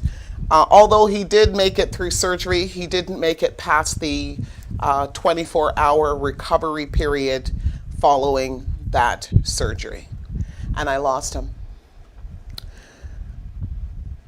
Losing your parent is something that we should all expect will happen at some point in our life, but losing your parent in this type of a situation where you are powerless does mean can bring a lot of trauma. The funeral services, which had to be held, of course, had to be held a month later, because I had to wait until the borders opened up before I could even be with my dad.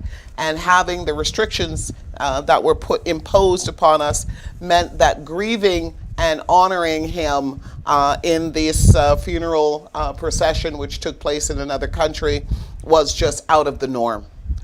So, one of the main reasons why I have you online today is because I'm sure that in North America, although I went through my experience in another country, I want you to speak to what the situation is here on the ground with funerals and the funeral services that are taking place in North America. What type of restrictions are imposed? How are families dealing with this new process of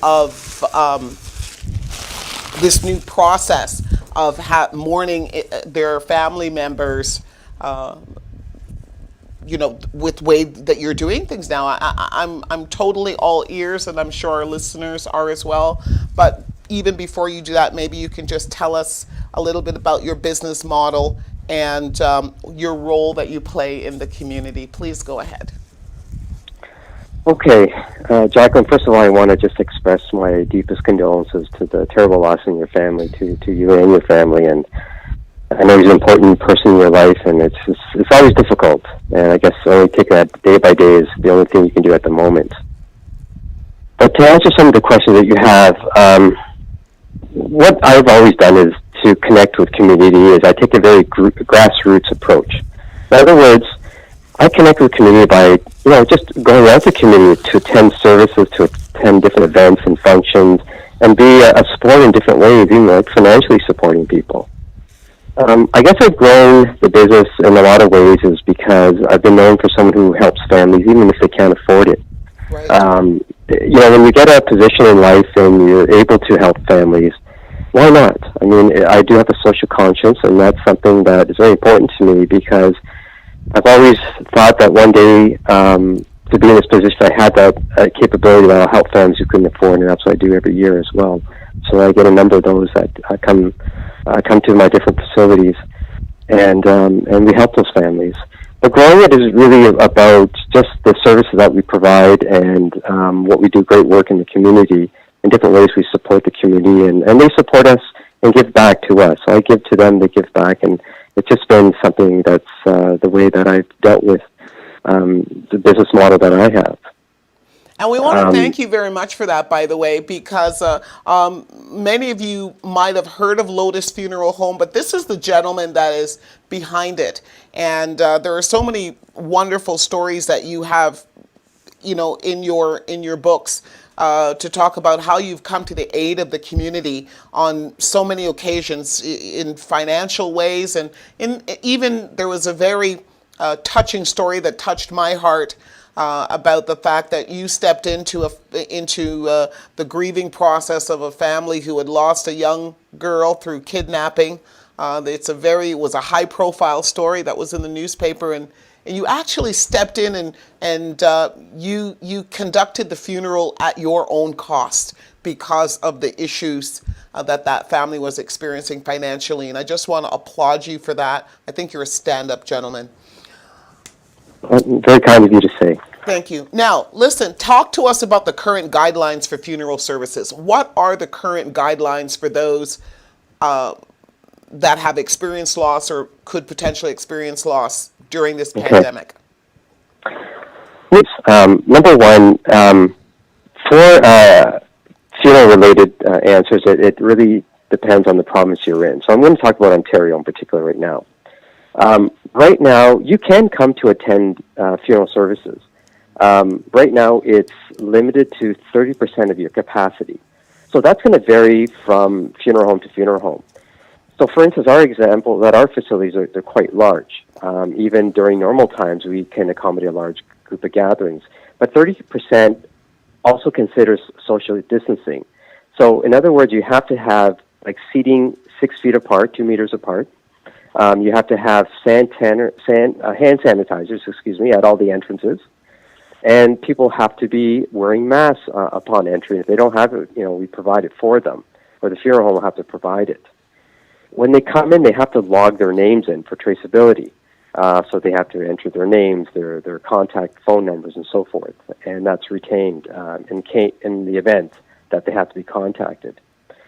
But what's interesting now is the borders have opened up for now even people who are out of country to now attend a funeral service, and I guess getting special attendance to bypass these self-isolation requirements now. So we even have currently going on this weekend, even some more that just happened today, where there are family members in particular in New York. We've had some from South America and so forth, and the Caribbean as well. And what happens is there's an application you do online to the government. Also, supporting documents have to be given by the funeral home that has the person who's coming from that country listed in that letter that they're coming for the purpose of attending a funeral for their loved one, and it could be an aunt, uncle, child, or whatever the case may be. And the person should get COVID tested in that country with documentation showing that they are negative. So that is something that's just recently opened up, and that's where people who want to come in from out of country, and there's many cases like that, can now come and get the exemptions, not to isolate. They can come attend it and then leave and go back to their country. So that's something that's different. That's happening right now. Wow, that's interesting, and that's news certainly I didn't know. But I'll tell you another thing that I didn't know, this 30% capacity. So what you're saying is that even though we're told that there cannot be gatherings in excess of, I believe currently we're right now with 10 people indoors and 25 people outdoors, in the case of funerals, you can actually go up to 30% of the capacity of the actual funeral home. Am I correct? And that's right, and that's with the 6 feet or 2 meter separation of people. So every funeral home will be different. Some may only have 10 because their facility is too small, and they just that's all they can deal with, or 50. Some can do 200. So it really depends on your facility itself. So the number will vary depending on the particular policy of that funeral home. So that's for indoor. Now, for outdoor, for cemeteries, to attend a gathering in a cemetery, it's actually restricted, and they just changed it again to 25 people. With the second wave that's come, originally it was 100. Now it's down to 25 people. So that's enforceable for any outdoor event at a cemetery, like a burial, for example. Wow. So So what I can do is, let me ask you. So in your particular case, we're on air. We're on air. So Kamal, in your particular case, the funeral home, your funeral home can hold a few hundred people. Am I correct? Yeah, just short of that, and that's Yeah. with social distancing. So And you'll that's with have like social the main distancing. chapel can hold a certain amount, and then there's overflow into the hallways and other areas of the facility. So that's like a total capacity of the building, for example, right? Okay. And that's with 6 feet separation between people. And again, it varies from place to place. That's good to know that. And let me ask you one last question before we wrap up your segment, Kamal, because I know you're busy. It's Saturday, and I can imagine that you're stressed for time. I'm hoping to bring you back another time for an exclusive one-on-one, you and I, because I think that you have so much to share. So there are a lot of different things that are happening now for individuals who can't keep large funerals, or who are maybe they are conducting a funeral in a funeral home that doesn't have the capacity that yours does. And I'm speaking about the article that you wrote. You wrote an article in a newspaper that I thought was just absolutely phenomenal. And maybe you'll just tell us the name of that newspaper. Actually, it's the Wellington Advertiser, and you wrote this on April the 2nd, and it's called Grieving Through Social Distancing. And it talks about the fact that funerals are now being done virtually. Can you explain to us how that works, and if families have been taking advantage of this new procedure? How does that work? Well, what's interesting now is using technology in the grieving process. Traditionally, people support each other by hugging and being there, present at an event such as a funeral. But through social media, using platforms like Zoom or FaceTime, WhatsApp, video, for example, Skyping, those are ways now people are having virtual funerals. So you may have some family at the funeral home, but those that are all abroad, or those who are not comfortable coming to the funeral home because of COVID-19 reasons, now can watch it in the comfort of their own home. So it's based on the technology that a funeral home has. For example, at our facility, we use a Zoom platform.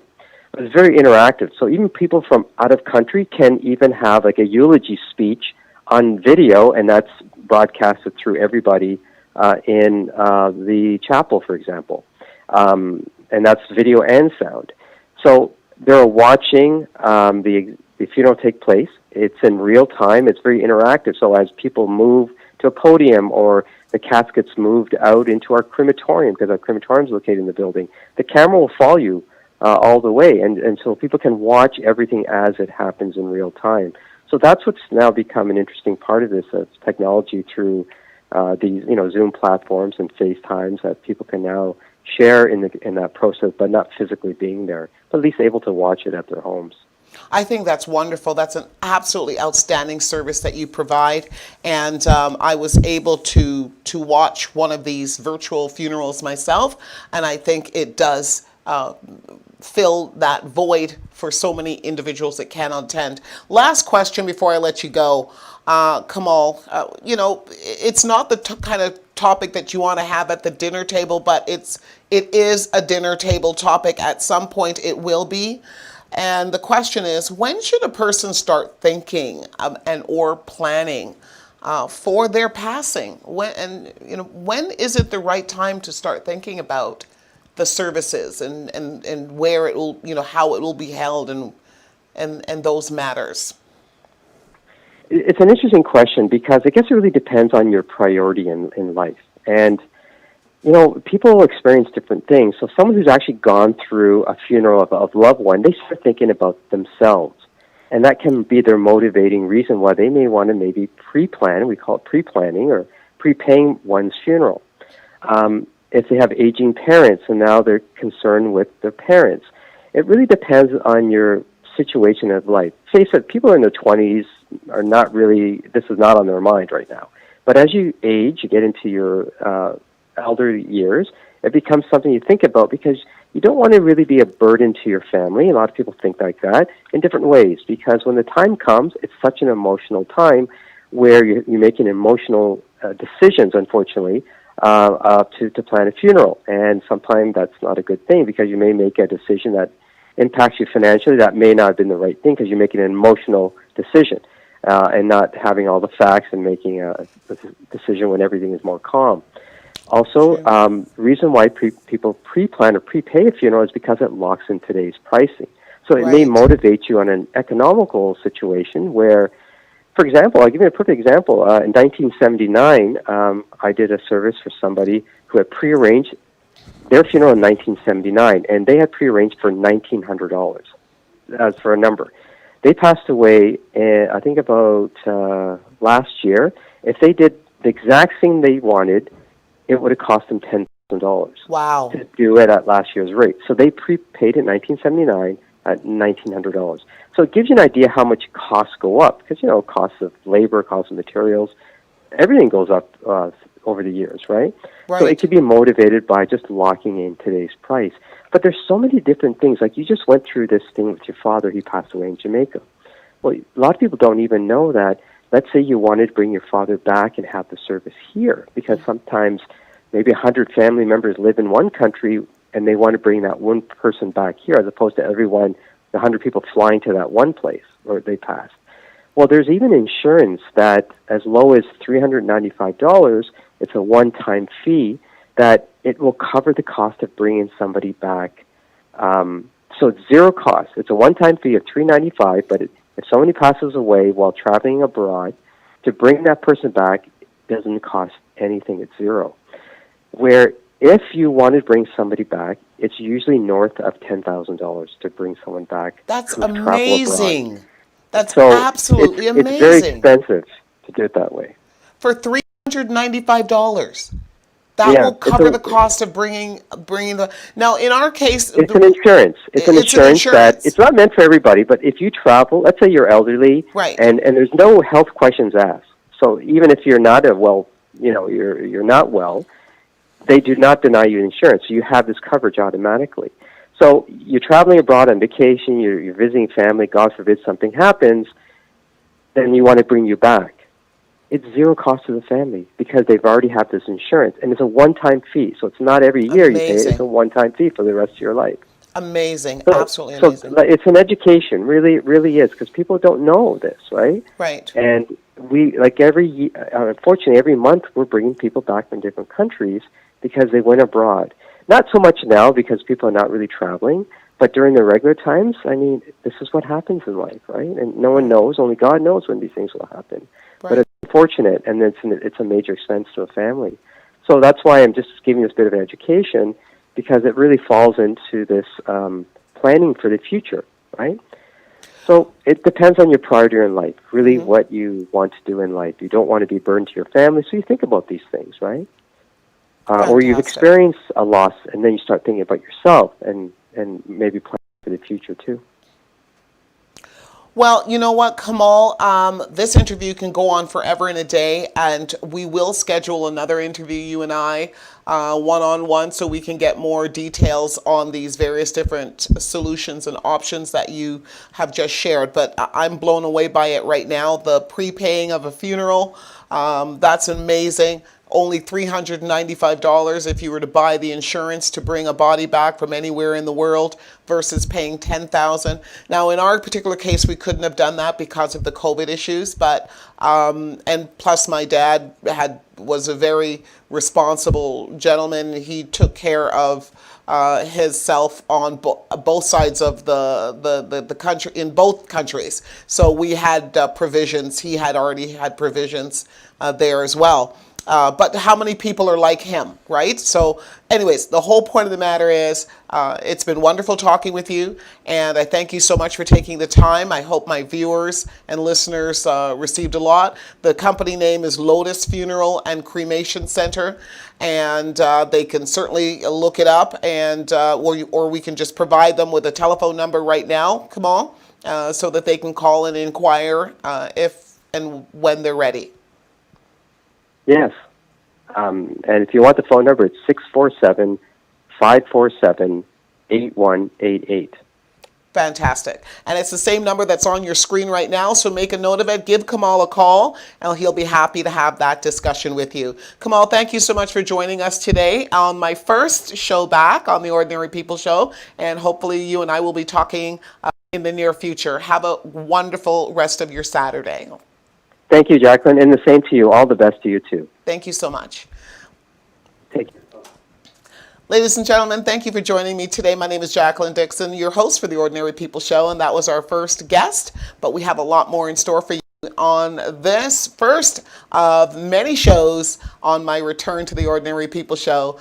Today's topic, grieving through this pandemic. We're going to take a quick commercial break, and I'm going to introduce to you our panel guests right after this very short break, and we're going to continue this discussion of healing.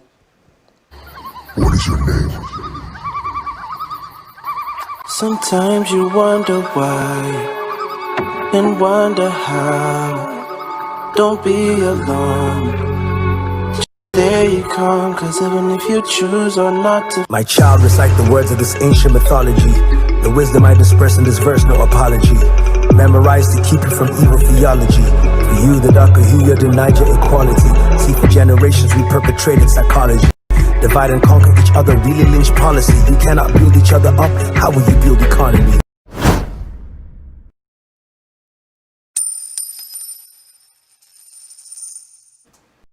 Hello, ladies and gentlemen. Hello, and welcome back. Welcome back to the Ordinary People Show. My name is Jacqueline Dixon, and I'm your host. And we're into the second part of our two-part series. This is one of two parts on grieving, the grieving process, and particularly grieving through this pandemic that we're in right now. And I'm happy to introduce my panel guest. Plus, I have a special visitor today in studio with me. We're social distancing here, and we're going to start with my in-studio guest first. Let me introduce my first in-studio guest, which is none other than for those of you Ordinary People fans who remember back in the day when we started the Ordinary People Show back, I think it was 2017.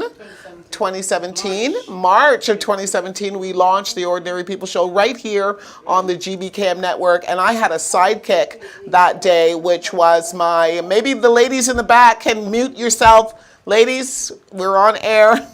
We have my panel guests are excited, and they're talking in the background there. But so my co-host at that time was Janet Lumley, and she's in studio with me today as our in-studio panel guest to share her story and her journey as well. And it's so awesome to have her because she's not only my guest, but she's also a great friend that I have for well over 20 years now. Okay, yeah, maybe longer. It's been a while. Before the kids, and now you're a grandmother. Right. You didn't even have any kids. Right. So that's what I'm saying. And then, okay. Yeah, it's been a while. All right. So, and now let's introduce our guests that we have in the background because they're chomping at the bits. They're so patient. We have three lovely ladies that I'm going to introduce to you. The first lady I'm going to introduce to you is Ekta. Ekta is in the movie business. She's in the communications field. She's going to tell you a little bit about herself in just a minute.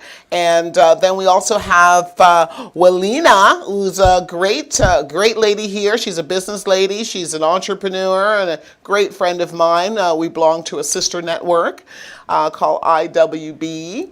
And then, of course, we have none only than Miss Shift herself. Palmonia Gordon is with us today, and she's an entrepreneur as well. So, ladies and gentlemen, all of my panel members today, including myself, have a common interest and a common goal today, and that is to share our story, our strength, and our hope with you. With hopes that it's going to bring some sort of closure, some sort of inspiration, and of course educate you on what it is like to go through grief due to loss during a pandemic. So I'm going to start with Janet. Of course, Janet, say hello to the listeners and viewers, and maybe you can just tell us very quickly about yourself and the individual that you are here to honor and discuss. Good afternoon, everyone. Again, I'm Jeanette Lumley. Used to be a part of this family, but I transitioned onto in the same kind of business, doing something else. Media, yes. You've got your own show, I have right? my own show, Yeah. which is Revolution on the Move, and I must have to say thank you to Mr. Kenny, who is the CEO of this broadcasting. He has been there with me and been encouraging me, and I took his advice and started my own thing, which I must tell Jackie that she didn't know this, but when she reached out to me this week and asked me to be on this platform, I couldn't turn it down because of the topic today. But today I would have been launching my show for the first time since the pandemic. And I put it over till next week because I had to be here. There are many people since this millennium that passed away in my family. Many. Starting with my grandfather, niece, cousins. It hasn't been easy since this millennium started for 10 years. Surprisingly this morning, when I was preparing to come in here, I seen a post on Facebook about a great friend or a good friend of mine who passed away this morning. And I'm saying to myself, like, what is this? I had to, it's a reason why I have to be here. Now going back a little bit, dealing with something like death, it's not easy. So, Janet, of course, we all know that, it's been extremely hard for you because you've had multiple experiences of grief during the pandemic. But let me ask you very quickly, because it's basically the same question I'm going to be asking all the other ladies as well. And Ekta, maybe you can just introduce yourself and tell us a little bit about your loved one as before, I start asking the questions, because basically we're all going to be answering the same questions. Ekta, please say hello to the ordinary people, listeners and viewers, and tell us a little bit about yourself. Ekta, can you hear us? Okay, we're having some audio issues with Ekta. I'm not getting her. So we're gonna move. Ekta, can you hear us now? Willie, can you hear us? Okay, you guys, they're on mute. Okay, you have to take yourself off of mute. Seems like you guys are all on mute. I thought we did, and it said the host muted us. Okay, I'm not sure, but Palmonia, while we have you, then let's start with you then, Palmonia. You're an entrepreneur. You're a tough gal. You're a go-getter. You're out there. You're doing the things that we all need to be doing on a day-to-day basis. And you yourself have experienced something like what I've experienced. You've experienced grief just recently. Maybe you can tell us a little about yourself and the individual that you're here to honor today. To be honest, today is the tough day. Yesterday, rolling into today, we have to 5:30. Today is actually the third anniversary that I want to honor the man, Sheldon Allen. He was 24 years old when he passed, actually on the 24th of October. So I know his mom, his family, the community of Malton broke 3 years ago when he passed. And of course, it's also the anniversary of my spiritual mother, Iris Douglas. And today, my sister, and I was thinking this morning, in the past, it's often been in-laws, my brother-in-law, my aunt, not as still close, but still a different impact. So today, my sister, Sonia Francis, she would have been 73 coming up November 2nd. She recently passed, wasn't able to make the funeral. And I think the process in which you're not able to grieve in its entirety has an impact on how we move forward. Okay. We weren't able to go to sufficient children and like 5 grandchildren, and we were not able to go and offer them that love and support that we would have in the past. And Right. of course, And this is your sister? This is your my, sister? my oldest sister, that's my dad's first child. My dad's 94, still alive. So even that was difficult, watch my dad lay in bed, wiping his eyes because it's his baby, and I think we are, it's just a little bit, It's overwhelming. It's overwhelming. yes. And we're going to come back to you because I'm going to leave these questions open to the panel, and whoever wants to jump in can jump in. So let's go to Willie now. And Willie, just of course you're here for the same reasons we're all here. Maybe you can just share with us, who, the loved one that you are here to honor today. Tell us a little bit about that person. Sure. I'm here to honor my little sister, Pat. She was 69, so not so little, but when she was born, I was a little girl, and she was kind of like my baby. In fact, I convinced my parents that they should call her her middle name Jane after Jane Allison, the movie star, because I loved her. Mm-hmm. And just watching her grow up, and she's such a beautiful woman, full of love, full of the greatest twinkle in her eye, always mischievous twinkle in her eye, lived her life, a very difficult life, actually. She had many health problems. She had many addictions to medically prescribed drugs to help with her pain through her life. She never lost her spirit, and she never lost her faith. She was such an amazing woman, and to not be able to be with her, as Palmonia just said, to not be, and you yourself, to be there at the end. We knew the last number of months she was in a nursing home. She was fighting all her illnesses, but sliding. And not to be able to hop in a plane and go see her. And, I talked to a nurse one day, and I said, I just want to get on a plane and come. And she said, well, if you did, you couldn't get in because she's isolated. She can't be in there. And even she would get infections. And she was such a loving person to people. She just loved everybody, loved to be around people. And she would be isolated in her room for weeks on end, 14 days at a time, because she kept getting infections that she would not be able to be with the, even go to the dining room, be with the people. So watching that kind of grief and grieving that for her, with her, through it, was just very difficult. That must have been so painful. And not being able to be there with her going through that is probably the most grueling part of it all. So next we have Ekta. Ekta, thank you so much for being patient with us today. We're all here for the same reason, we know that. And we're going to have that full-throated discussion shortly.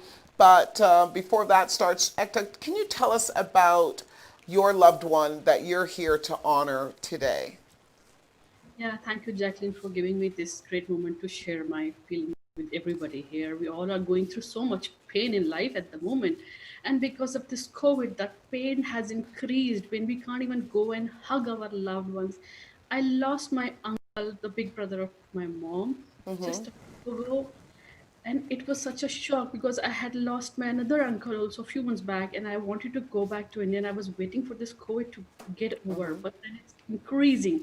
And now I lost my another uncle, and it was a big setback for me. I wanted to just go fly over there, hug my loved ones, my cousins there, my uncle, a man with a golden heart and a sunshine smile.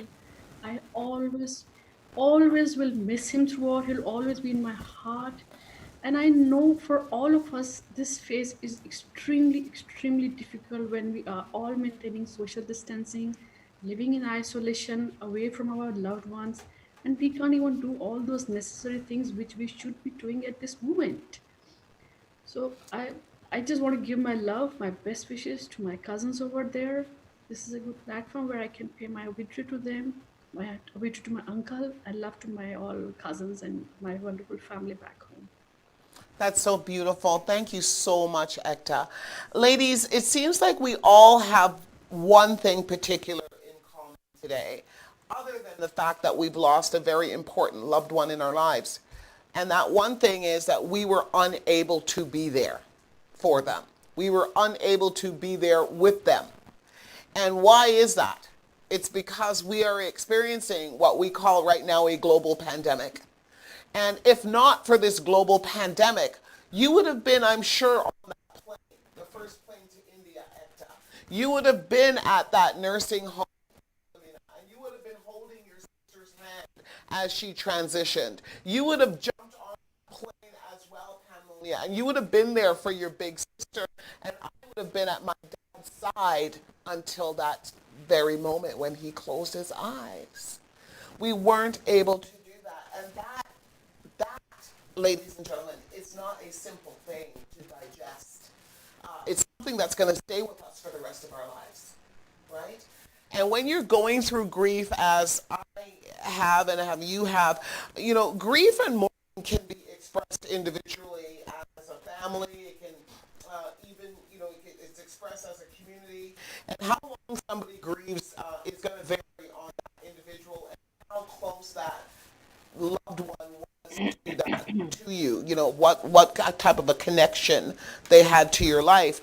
And as I put in my post, for those of you who follow me on social media, grieving the loss of a loved one, especially through a pandemic, it just opens up a whole roller coaster of emotions that you go through, and you go through them on a daily basis. It's a daily thing. You've got anger, of course, the anger of not being able to be there and not being able to fight the obstacles. And this is what I want to hear from you, the roller coaster of emotions and how you're able to deal with it. And then we're going to take just a quick commercial break because Dr. Edna's on the line with us now, and she's going to be sharing some solutions with us as to how we can deal with it. But for my panel members, so here's my first question. You know, what type of an impact did your individual, your loved one, have on your personal life? And anybody can start first. What's the biggest impact that person had on your life? Well, back to my little sister, when she was still a teenager, I had become a single mom, and through divorce, not through anything else. And she came and lived with me, and she was a caretaker, helped me with those children for those few years. And she was the fun parent figure, and she was the one that kept the house lively and cheerful, as I was dealing with many things at the time myself. And when I think about her whole life, I just think about this amazing woman that kept showing up when you needed her, and I knew that I could always call. That's wonderful. Unconditionally loved you, no matter what. She was there for you, and just an amazing, loving individual that just poured love into my life. Right, beautiful. That's beautiful. Anybody want to share about the biggest impact? For myself, Sonia, my sister, a fighter, just someone who she just fought through everything. We have never, no one in our family ever travels without going to Sonia's house.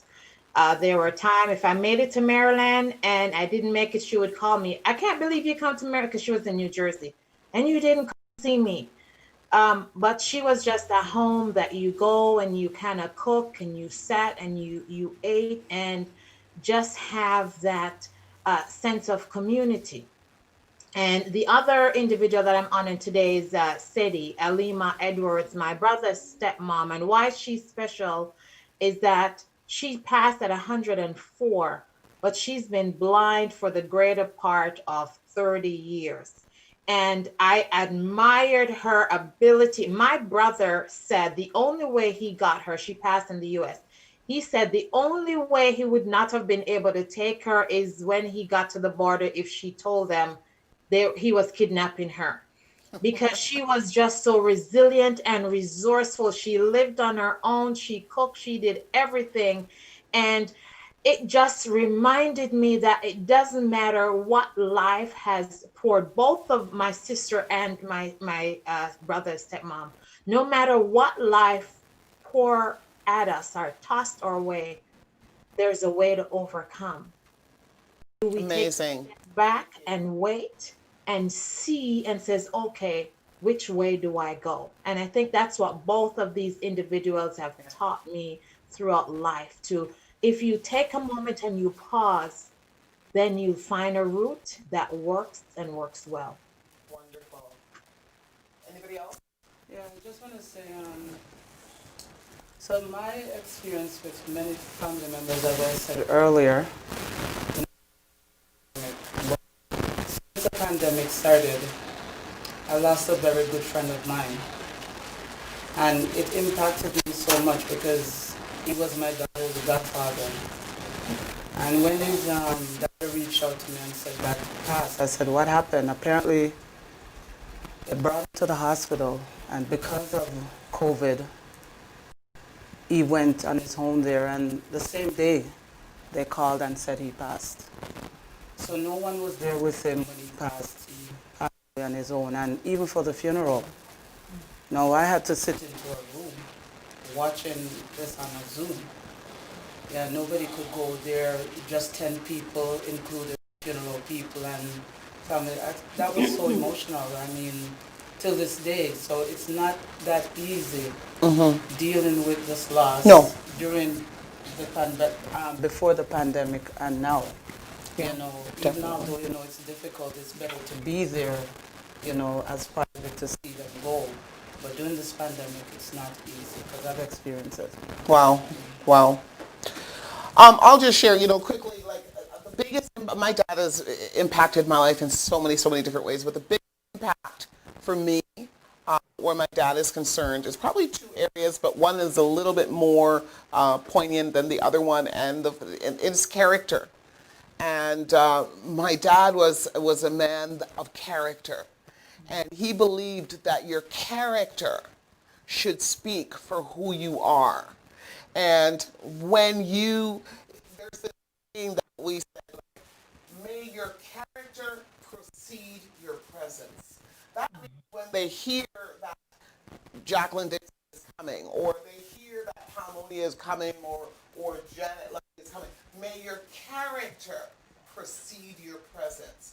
That's how big and your character needs to be, so that it stands for something.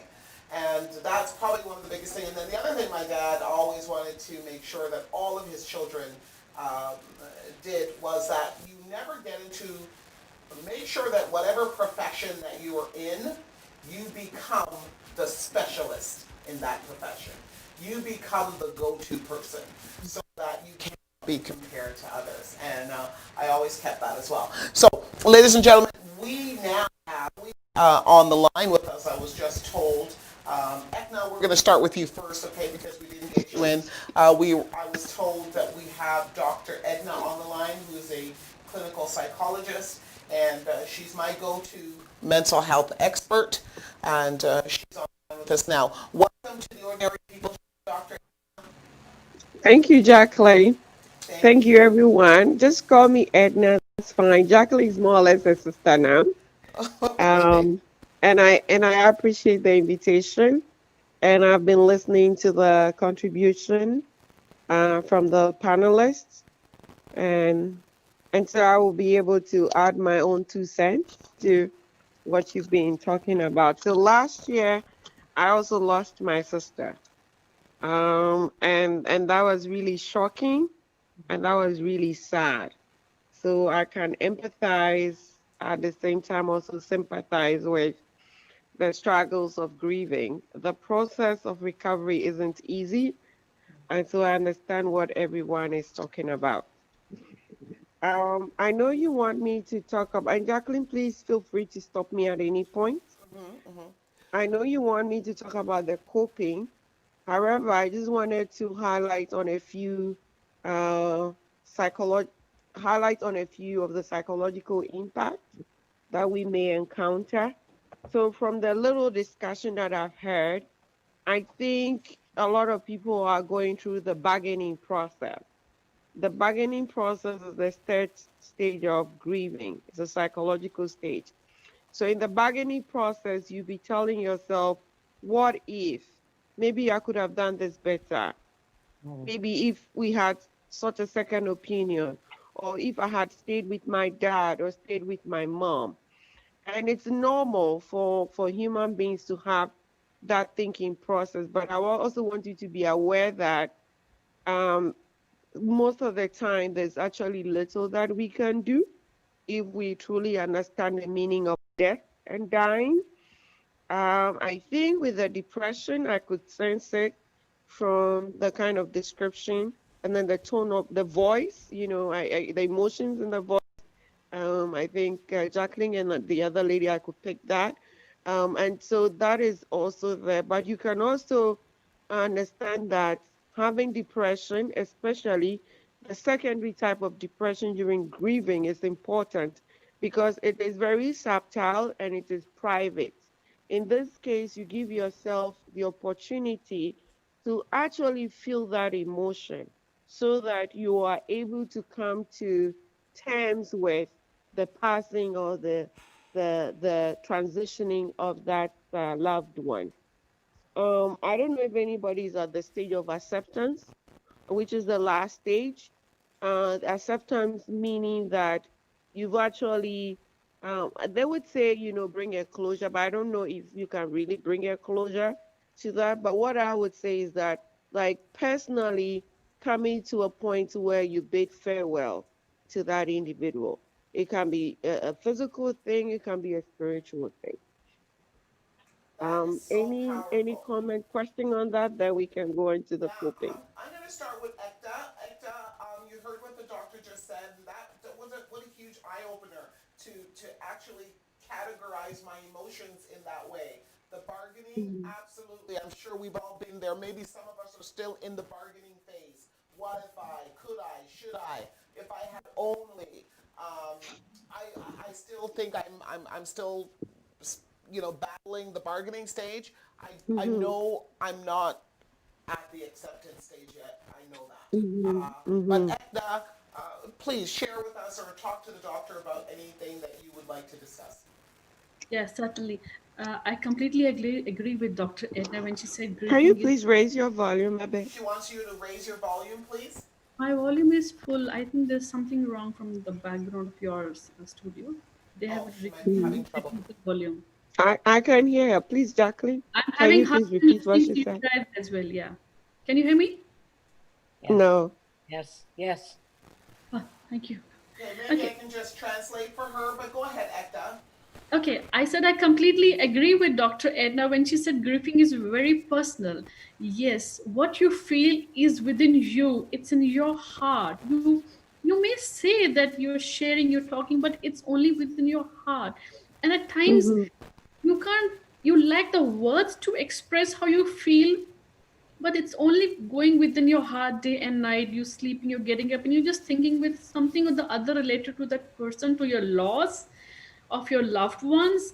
And you always feel, maybe I wish if I was there, I would have attended the last rite. Maybe I would have given him a nice hug. I would have seen him for the last time. That vacuum, that thing will always remain in my heart for long. And certain times I feel this thing doesn't go away. You just get busy with your other things in life. Certain losses remain in your heart forever and ever. What do you say, Dr. Edna, about it? I heard the first part, but the last part.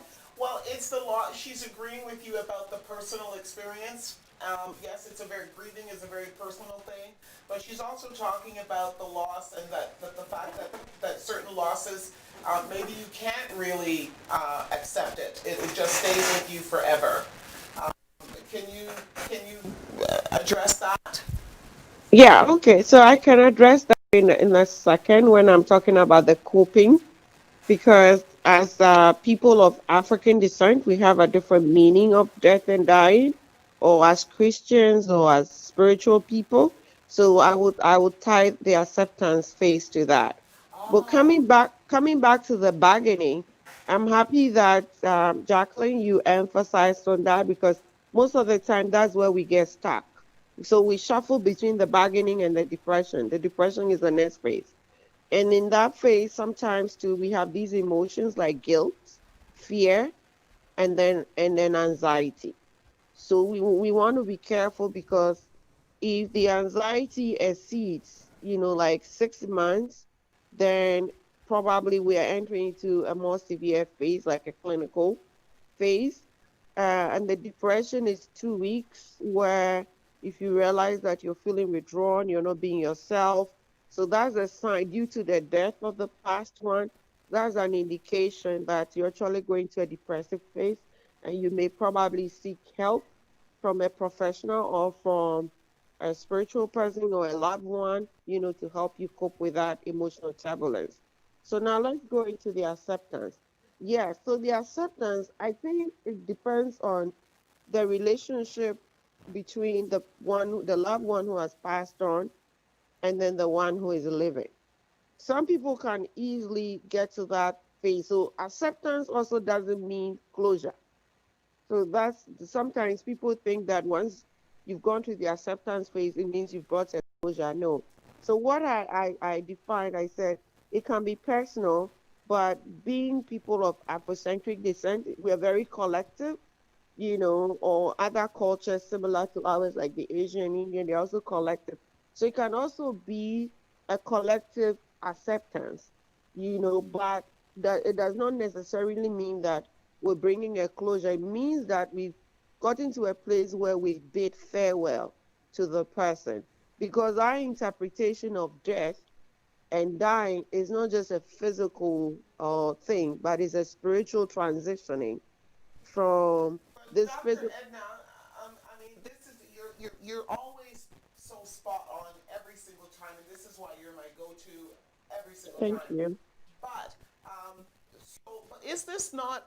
Isn't the acceptance part of the grieving process currently exasperated as a result of the pandemic? The fact that none of us were able to be there with our loved one, none of us were able to at that time of transition have any real impact on Mm-hmm. it. What are the repercussions of that?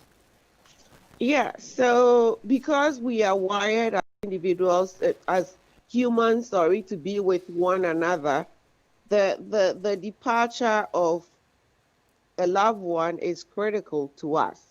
Unfortunately, like the COVID-19 has restricted us from engaging in things that are normal, right? So even if you would love to be there, based on the protocol, you cannot even be there, right? You can't be present with the loved one who is passing on.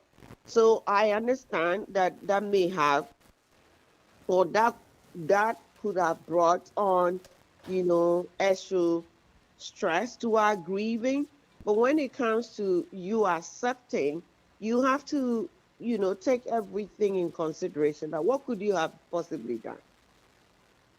Fair Right? enough. That is the truth of the matter. Fair enough. Like, what could you have done in that situation? That's fair. So then you're going back to the bargaining phase then, because then you'll be like, could be, I should have, we could have, but this is a pandemic. And in a pandemic, there are casualties, and we understand. It's not like, okay, the doctors or the nurses are not empathic. They are, but we need to follow protocol, right? So we would love to be with our loved ones. We would love to be present, but due to the current circumstance, we cannot. So in your private acceptance, you can actually bid the person farewell based on whatever you believe in, or based on how you process, the end of a journey.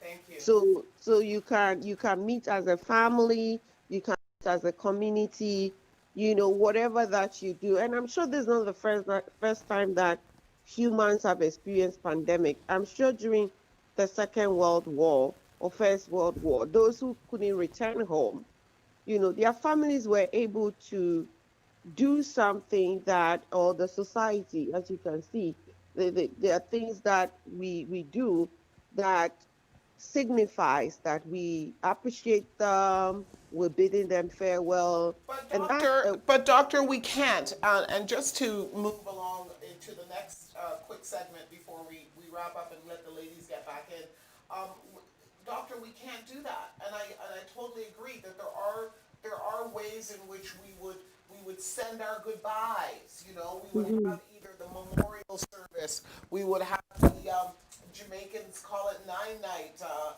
There's all kinds of different ways that we would celebrate their passing. We cannot do that right now, and this is why I say that the pandemic has even is exasperated I the grieving understand, but process even more. yeah, but it's Question? Yes, yeah, I I do. understand, and I can sense the anxiety, I can sense the frustration, but it is my job to keep everybody calm. Okay, thank you, doctor. So I can empathize. I'm telling you, I can empathize. I've told you, I lost a loved one. I've been there. I've lost people in this COVID, and I can see the frustration. But if we don't, stay grounded as we are as humans, then our emotions will take a toll on us, and things might become worse. Yes. So, in as much as we love to be there with them, the COVID has prevented us. COVID has impacted people's businesses, like we said the last time. COVID has affected marriages. People are going through very, very difficult times.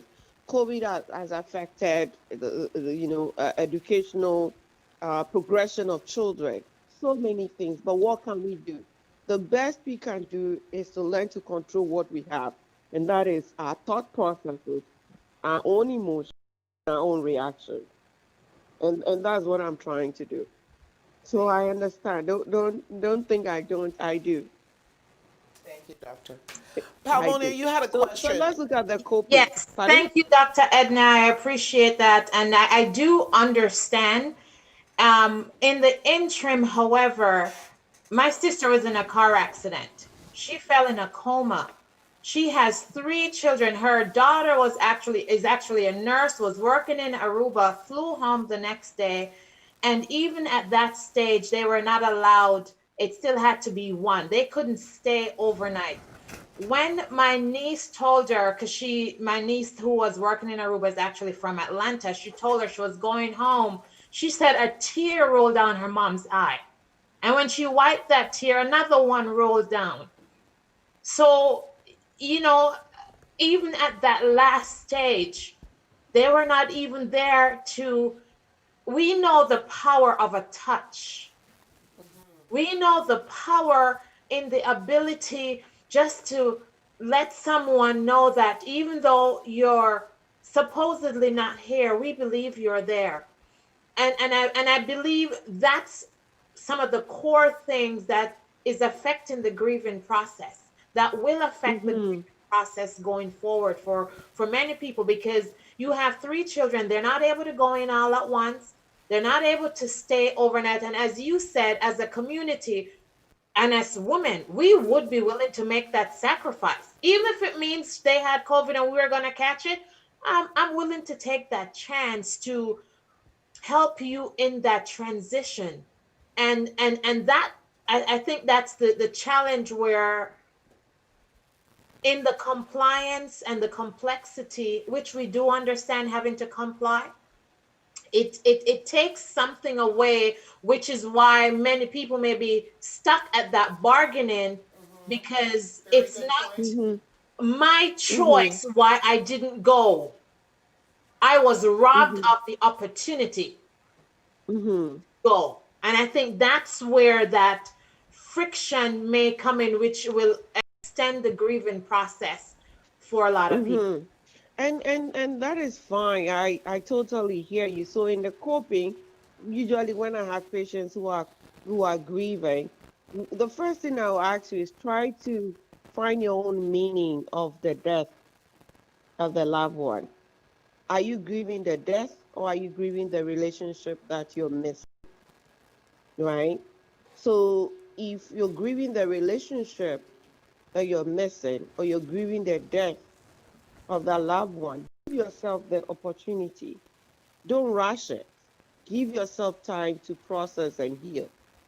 That's fantastic. Thank you so much, Doctor. And two questions before we wrap up today's show, because I can tell you, I'm just in my, I'm taking it all in because I'm like a sponge right now. I so thirst for knowledge in this particular area because I've been drastically affected in a way. And I tell you something. Here's something I'm just going to share before the two last questions. I had no idea how critical the word inspiring is to the life of a human being. To be inspired. Now, it's one of the mantras that I use for my show. In actual fact, Ordinary People Show, we're here to educate, inspire, and empower. I had no idea how, what a role the inspiration part of it plays on a human being's life. I was not inspired to get up. I was not inspired to return to my life. I lost my inspiration. And if you lose your inspiration, you might as well be dead. Because it's your inspiration that is the driving force behind why you do what you do. Exactly. You are inspired to help. You're inspired to take on the challenges that life faces. And if that inspiration should ever die in you, I pray. I can tell you when my biggest fear was that I would not get my inspiration back. And but I thank God today I'm here to tell you that I am. I'm once again inspired. It came back. Very slow process, very long, but I woke up one morning and I can almost remember the morning when I felt inspired again. And it's just critical. It's a critical element in our lives. So the question here now, ladies, is this, or doctor, and then I'm going to ask to end up with the ladies. Doctor, when is it, at what point, as you heard explained to you, I went months without being inspired, months and months. At what point in our lives or through our grieving process do you recommend that individuals seek help? Do you just sit around and wait for things to happen? At what point should an individual recognize that they need some help? Yeah, so I would say that if you realize that maybe after a few weeks of the person's maybe passing, burial and everything, and you're not able to move on with your daily functioning. So let's say you're exhibiting depressive symptoms, you're not excited, like you said, you're not motivated, or you're excessively worried, and you're anxious about life, you're asking yourself some existential questions that do not make meaning, your optimal functioning is down, you're feeling withdrawn. I think in that moment you have to seek help, right away. However, even right at the time of the passing, you feel like you don't need psychological help because of whatever that is. Try as much as possible and talk to someone. Talk to a friend, talk to a loved one in the community. Don't do it all by yourself. Some people say they're able to do it all by themselves, but that portion of, percentage of people is very small. Most people need people. So connect yourself with people. And then once you're settled in and you feel like you're ready to seek psychological help, do.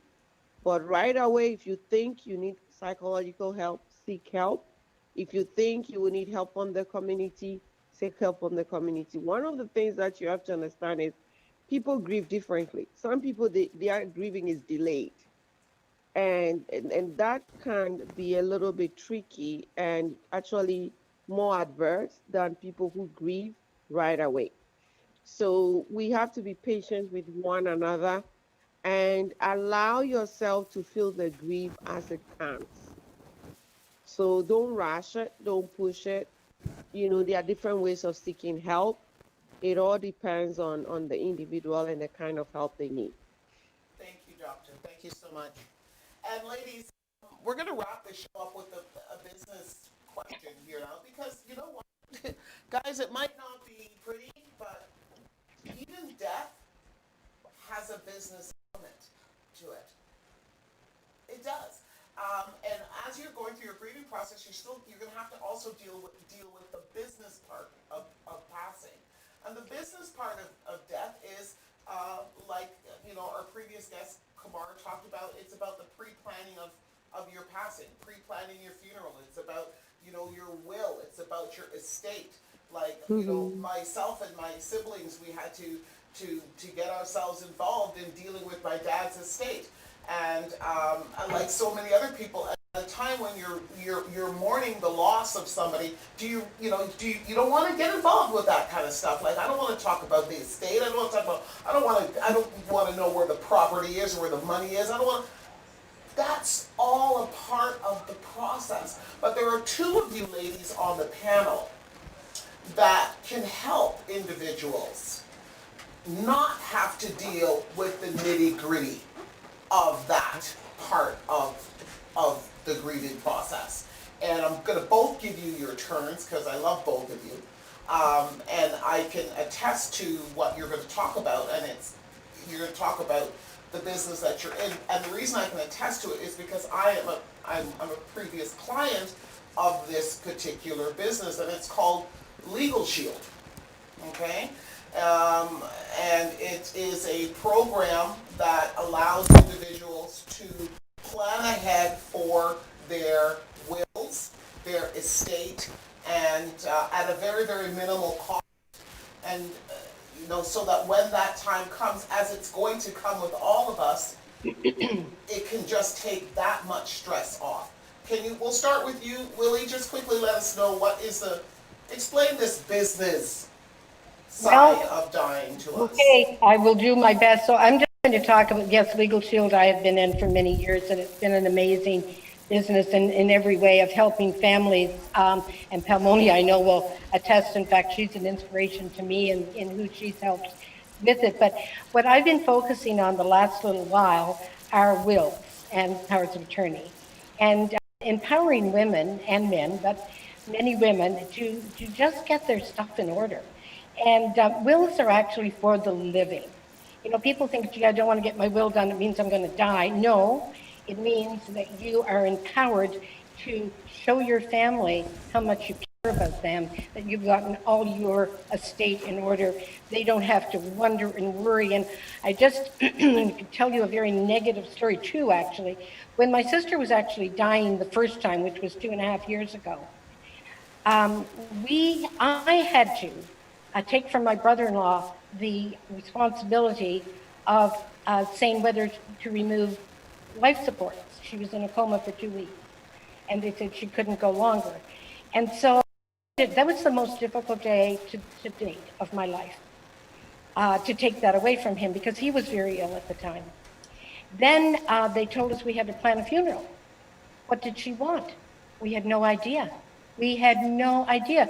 We're sitting with the funeral director, and my brother-in-law said, well, I don't think she wanted that. And I said, well, you know what? We don't know. We have to go with what we've got. Now, fortunately, from that, she didn't die. She actually was the hospital miracle at that time. She did wake up. However, when she did die, we had that all in place. So that was the thing we didn't have to worry about. The funeral director had all the records, and we had her powers of attorney. We had everything in place this time. And then I look at another friend of mine, a dear friend of mine, who's going through the death of 3 of her siblings, well, her brother-in-law, her brother, and her sister, all in the last 6 months. One had a will done properly. One had a will, hadn't had it executed properly. The other one had no will at all. So he was the first one to die, totally by shock. His brothers couldn't even get into his apartment because there was no document to say they were his brothers. Wow. They still haven't been able to get into his phone. They still haven't been able to tell people. They've had to have the lawyers, legal shield lawyers, thank God, write letters to get things moving at all. Imagine what would happen to your family, and I'm being very direct now, to your family if you died suddenly and you had nothing done. Nobody knew where your passwords were. They didn't know where your bank accounts were. They didn't know what you owed, who you owed. They knew nothing. They didn't know what your wishes were. They didn't know if you wanted to be on life support or not. They didn't know, did you want to be cremated or not? They knew nothing. Don't let that happen to your family. Get your wills done. Palmoni and I both sell that product. It's like $1 a day, for goodness sake. You can take care of all of this. Be empowered yourself. Do something that you can do in that time that we've got in this new normal that is a positive step, not a negative, a very positive step, and empower and strengthen your family. Thank you so much. Well done, well done. And Palmonia, jump in and put the icing on the cake on that one for us here. Let us, tell us, this isn't an option. I don't think this is an option. Having a will is not optional. Having power of attorney over your life is not optional. You need to have these things in place. Just like you need a driver's license, you need a will. Because bad things happen when there is no will. Go ahead, Palmonia. And thank you, Jackie. Well done, Willie. The education piece is the most important aspect, and that's what we bring Legal Shield, because most people are not aware of what it is that they have. I have one member that her husband was sick and she needed a document from the Canadian government, and they told her no, even though she was his wife. Wow. So many of us have the automatically belief that because we are a spouse, we automatically become entitled, and that's where the shock can occur. Again, many of us are entrepreneurs, we're building business owners, and we're building something, a legacy for our family. Now, if you have taken the time to build the legacy, why would you then seek to hand it over to the government by not putting a document like a will and a power of attorney that tells you exactly where you want it to go? That was the first thing for me, because I had 5 children, my dad who's 95, my kids. I had to make sure. So if we really love and we want to ensure that what you are working for goes the way you actually desire, who do you want to impact?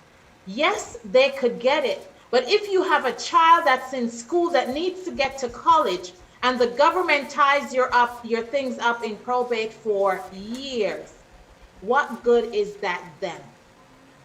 Wow. So it's just wise and sense, and for $1 a day, as Willie said, you can have the peace of mind to wake up and smile and say, you know what? It's a great day. I love my family, and I have done everything to make them aware of that. Thank you so much, Palmonia. Thank you. And Ekta, I'm going to give you the last word for today's show, but I just want to echo the sentiments of Palmonia and Willie.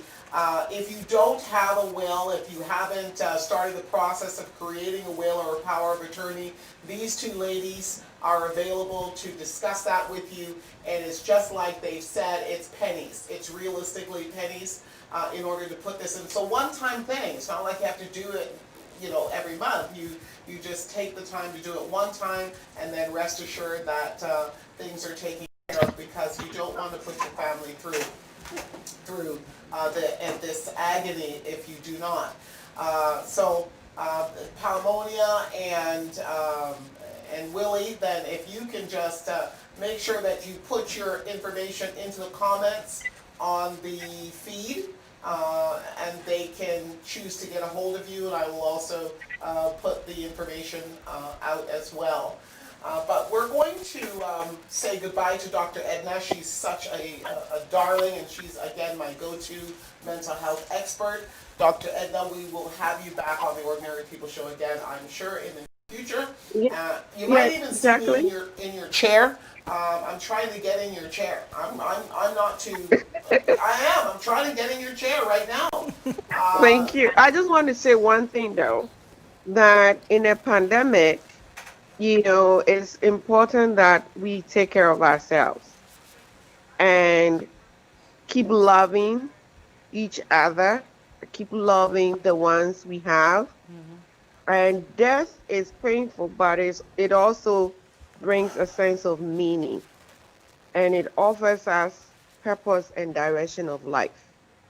So it tells us that we are not here permanently, and therefore we need to focus on why we're here, love one another, and take care of ourselves. So Thank that's you. like my last piece. Thank you so much. And thank you for inviting me. You're very welcome. Dr. Edna's information will be put in the feed as well. Edna, I want you to close us out today. My producer has just been so gracious to me. Maybe it's because it's my first day back. I'm sure he won't do it again. He allowed me to go overtime, but you girls were worth it. Edna, I want you to close us out today and tell our listeners and our viewers, whether they're watching it live or they're watching it on the rerun, as many of my viewers do, what is your message to anyone out there right now that has lost a loved one and is struggling with grief? What is your message to them? Thank you, everyone. Thank you, all the beautiful ladies there, for sharing your thoughts and important information as well. And thanks to Dr. Edna, her words were really strength for me as well. Yes, life is not permanent. One day we all will live. We all will go to heaven. Almighty will call us everyone one day. So we all should make worth living. Be kind, be compassionate to people around us. If we cannot help them, at least not bring difficulties in their life. Especially if you see anything going wrong in your neighborhood, in your contact, go reach out to them. We don't know what the other person is going through, and maybe just pressing a doorbell or just lending a helping hand can bring a change in their life. Pandemic has brought a lot of changes in our life. We all are going through so many unexpected things which we had never thought, we had never imagined, but we all are going through, and we all are living and facing it very strongly and boldly. And I wish all the ladies best of luck with everything that you do in life, and stay safe and stay strong and face this pandemic with good strength. Love you all. Thank you so much. Thank you, ladies, Wilhelmina, Palamonia, and my good friend Janet, who's here in studio with me. I just want to thank all of our listeners and viewers. Thank you so much. Big virtual hug, and thank you for welcoming me back. And may God, in Godspeed, may every one of your wishes and dreams come true. Cheers. Thank you, guys. Have a great week. Thank you. You too. Bye-bye. Thank you, Jackie, for being. Do you know who you are? What is your name?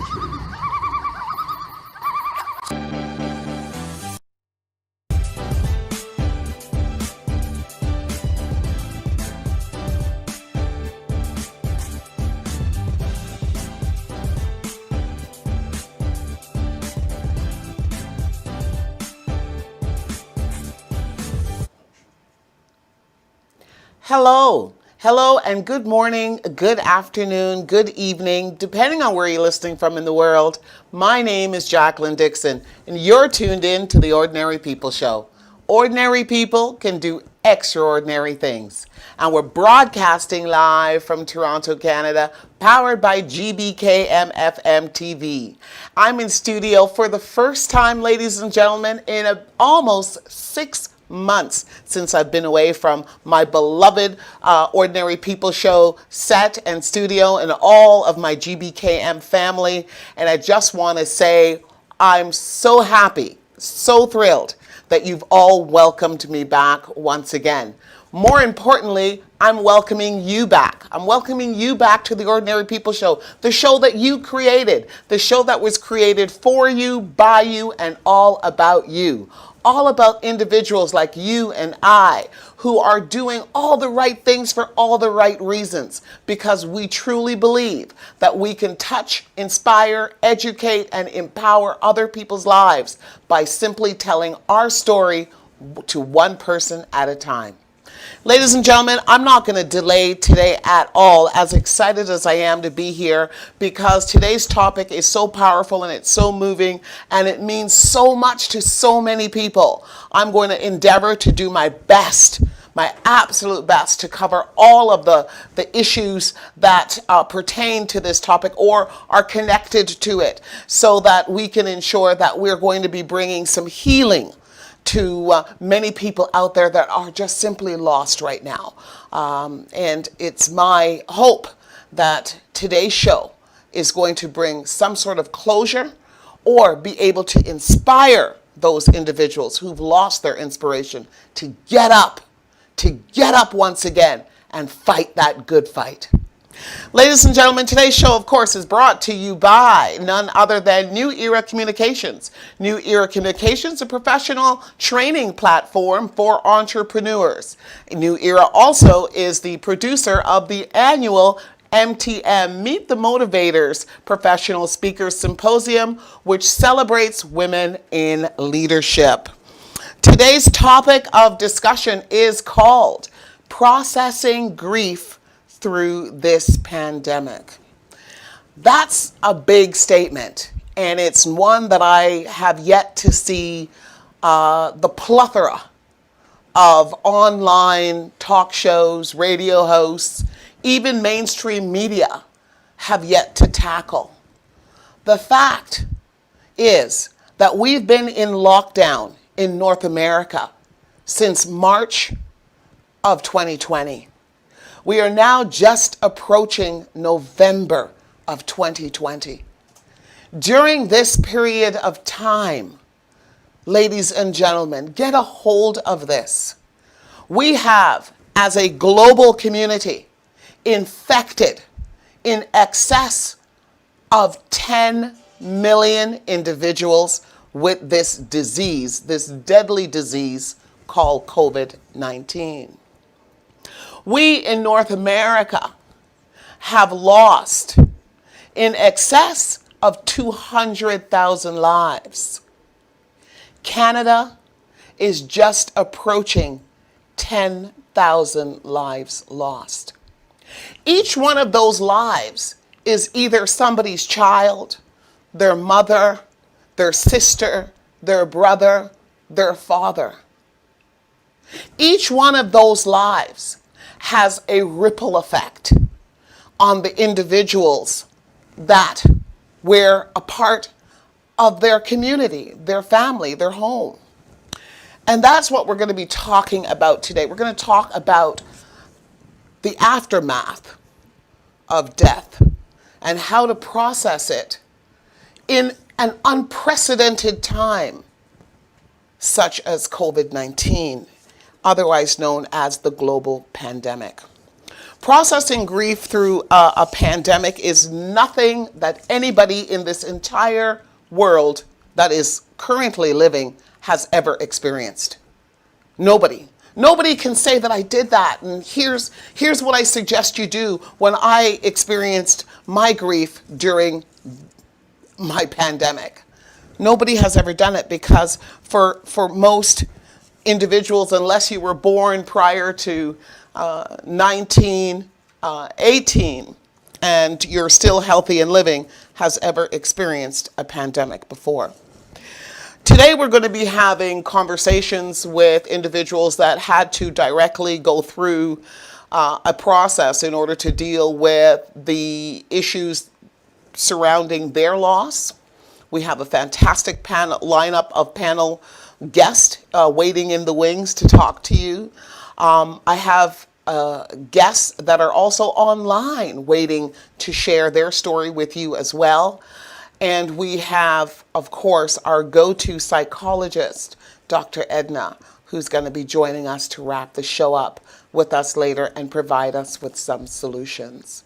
Ladies and gentlemen, I want you to buckle your belts, your seat belts. I want you to settle in, because I'm going to be opening up today about my personal grief and my personal experience and my journey with processing grief through this horrific pandemic.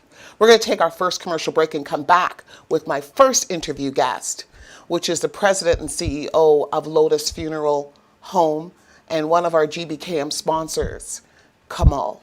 Don't go anywhere. I'll be right back after the break.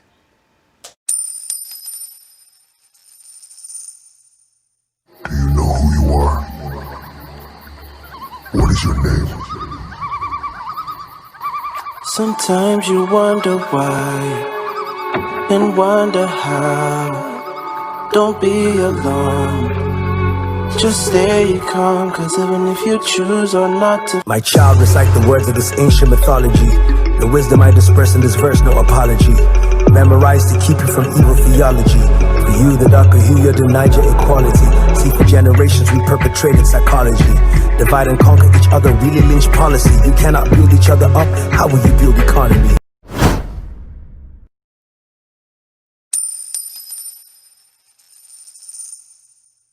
Do you know who you are?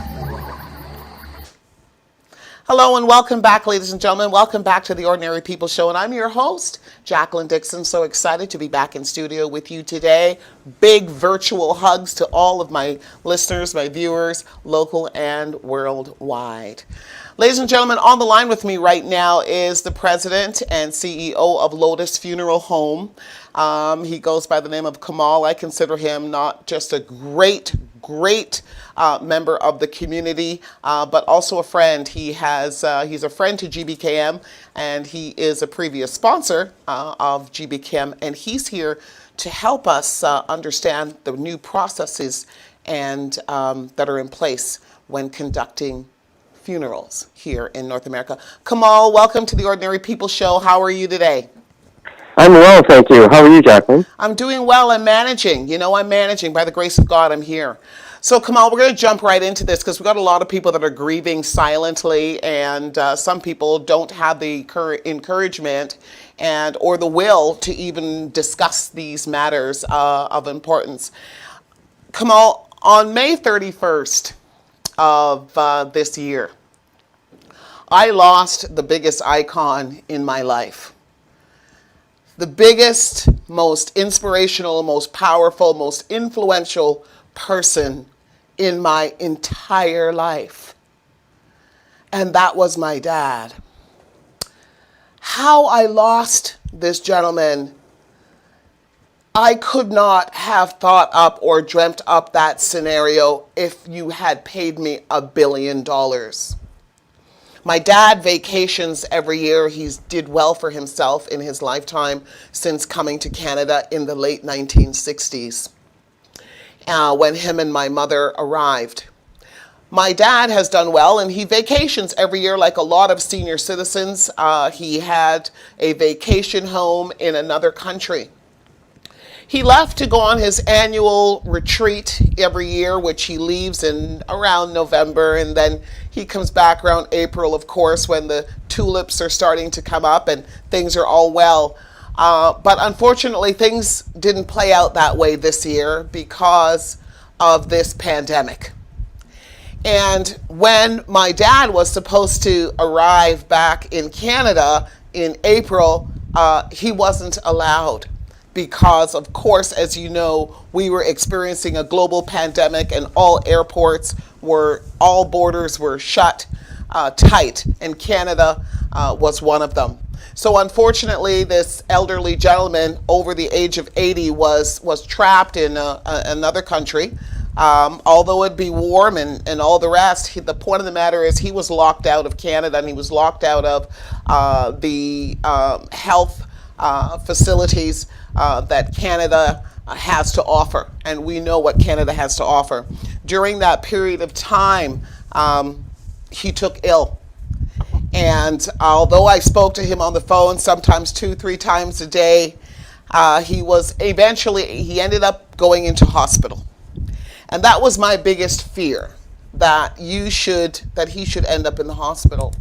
For those of us who don't appreciate our medical system here in Canada, let me tell you something. You thank God for it. You thank God for it. You thank God for the medical professionals that we have, the medical institutions that we have, and how we manage them. Yes, it could always be better, but I can tell you for a fact, it can be a whole lot worse. When my dad entered into hospital in the islands, and the island is Jamaica, because that's where he's from, that's where he's born, he's a proud Jamaican. And he went into hospital and he had to undergo surgery.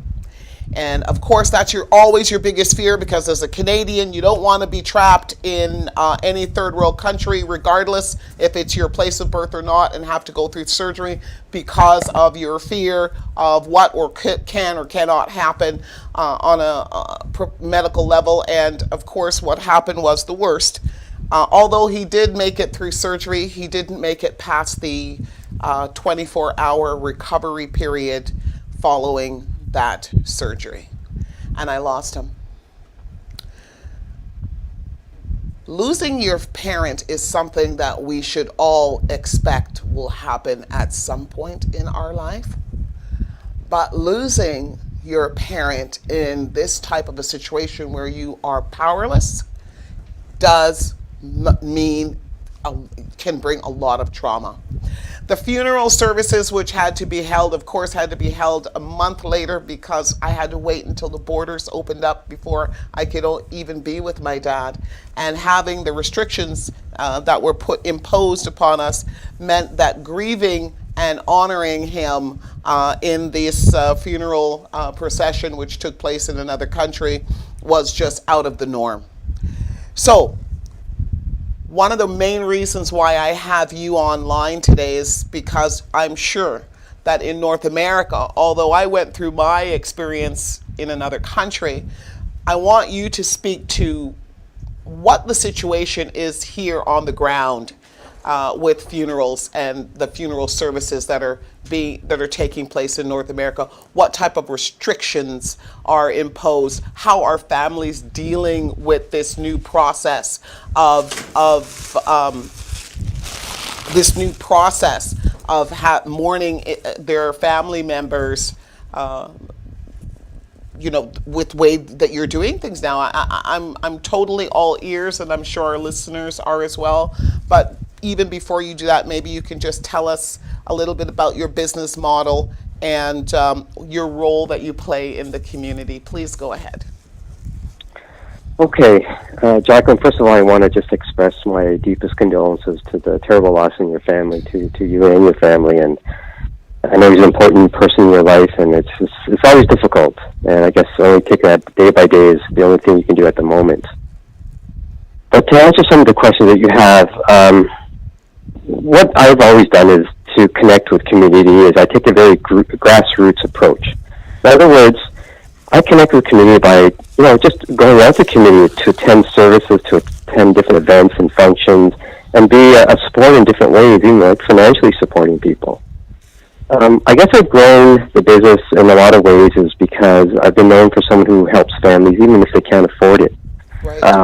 When you get a position in life and you're able to help families, why not? I mean, I do have a social conscience, and that's something that is very important to me because I've always thought that one day to be in this position, I had that capability that I'll help families who couldn't afford, and that's what I do every year as well.